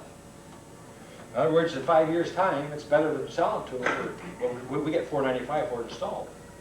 So it's better going at $350 a week on a rental basis. At the end of the 5 years, it's theirs, which is very saleable. Plus, at the 5 years, what these dealers were doing, they were completely refurbishing it, so in essence, they're getting a brand new unit at that 5 years, which will last them another year, and they're still gonna have to replace their membranes. But it's just, you're gonna have to do it anyways. So This you're- Gene Poor that Bob Coon was talking about, he has about 3,000 of these rentals out. 3.5 a week. Nice. Nice business. $14 But, a month. what he does, he gives all of them a little water bottle, and every 6 months, they take a sample of water, send it into it. Nothing wrong with that. Then he checks it out, they need something, he goes out and runs it, fixes them up. Water If they're getting refining good water, he has doesn't do it, huh? Water refining has bottles on first. Well, yeah, well, we get them for you, but, just any little plastic bottle will do. All you need is half a pint. In fact, it might not even be a bad idea to have a salesman go out and try to Sure. upgrade them or whatever. It's good public relations, go out and, it doesn't take that much time to take a TDS meter and check it. And you're keeping in contact with them, and people like that. It shows you're concerned about them. Do you put out leases on your own? Sure. I've bought everything from WRC, but I don't think I have a lease form. I've Can got I get a some. lease form Yeah, from yeah. you? Yeah, we're gonna close this up very short now. If anybody Yeah, wants that's what I gotta to, take anybody wants to come on down to the office, we're only about 4 minutes from here. Come on down and we got lease form, we got some lease form, don't we? Lease form, anything that you want, we have, You're speaking on water refining? yeah, yeah. Anything you need, we've got down there. We've got to give you a little sample of everything, anything we've got. If you want to look at any literature, we have a lot of literature on the mailings for the RO, you can, we've got order sheets, so you can tell us, and we'll go ahead and order it in for you. I bought a bunch of those mailers. We got pretty good results on, we send them out with our billings for. Yeah, we're doing salt billings or service billings and so forth, and it's amazing what kind of results we're getting off it. Get a lot of people that are interested, so it shows you the market's ready to crack here. Now, this is a burgeoning market. You brought up a point. This, within 5 years, this could be the biggest portion of our business. It's just a matter of going ahead and working at it. Being the first one is half of the hour. And it's a good, got so many sales. Does WR have merchandising films on something like that? Not right now, but they're in the process of doing some right now. This guy that I told you tried to sell them their franchise on some of those things, you know, for Florida. They had films on it, they showed me, and he would come around, you know, he guaranteed to do this if you're gonna be disturbed by this franchise. Show it to the Rotary Club, show it to the schools, show it to all of them, you know, and so on, and man, you could hardly live without that thing. I'm telling you, if you've seen that film. Well, I do my own TV advertising, and I do it right down the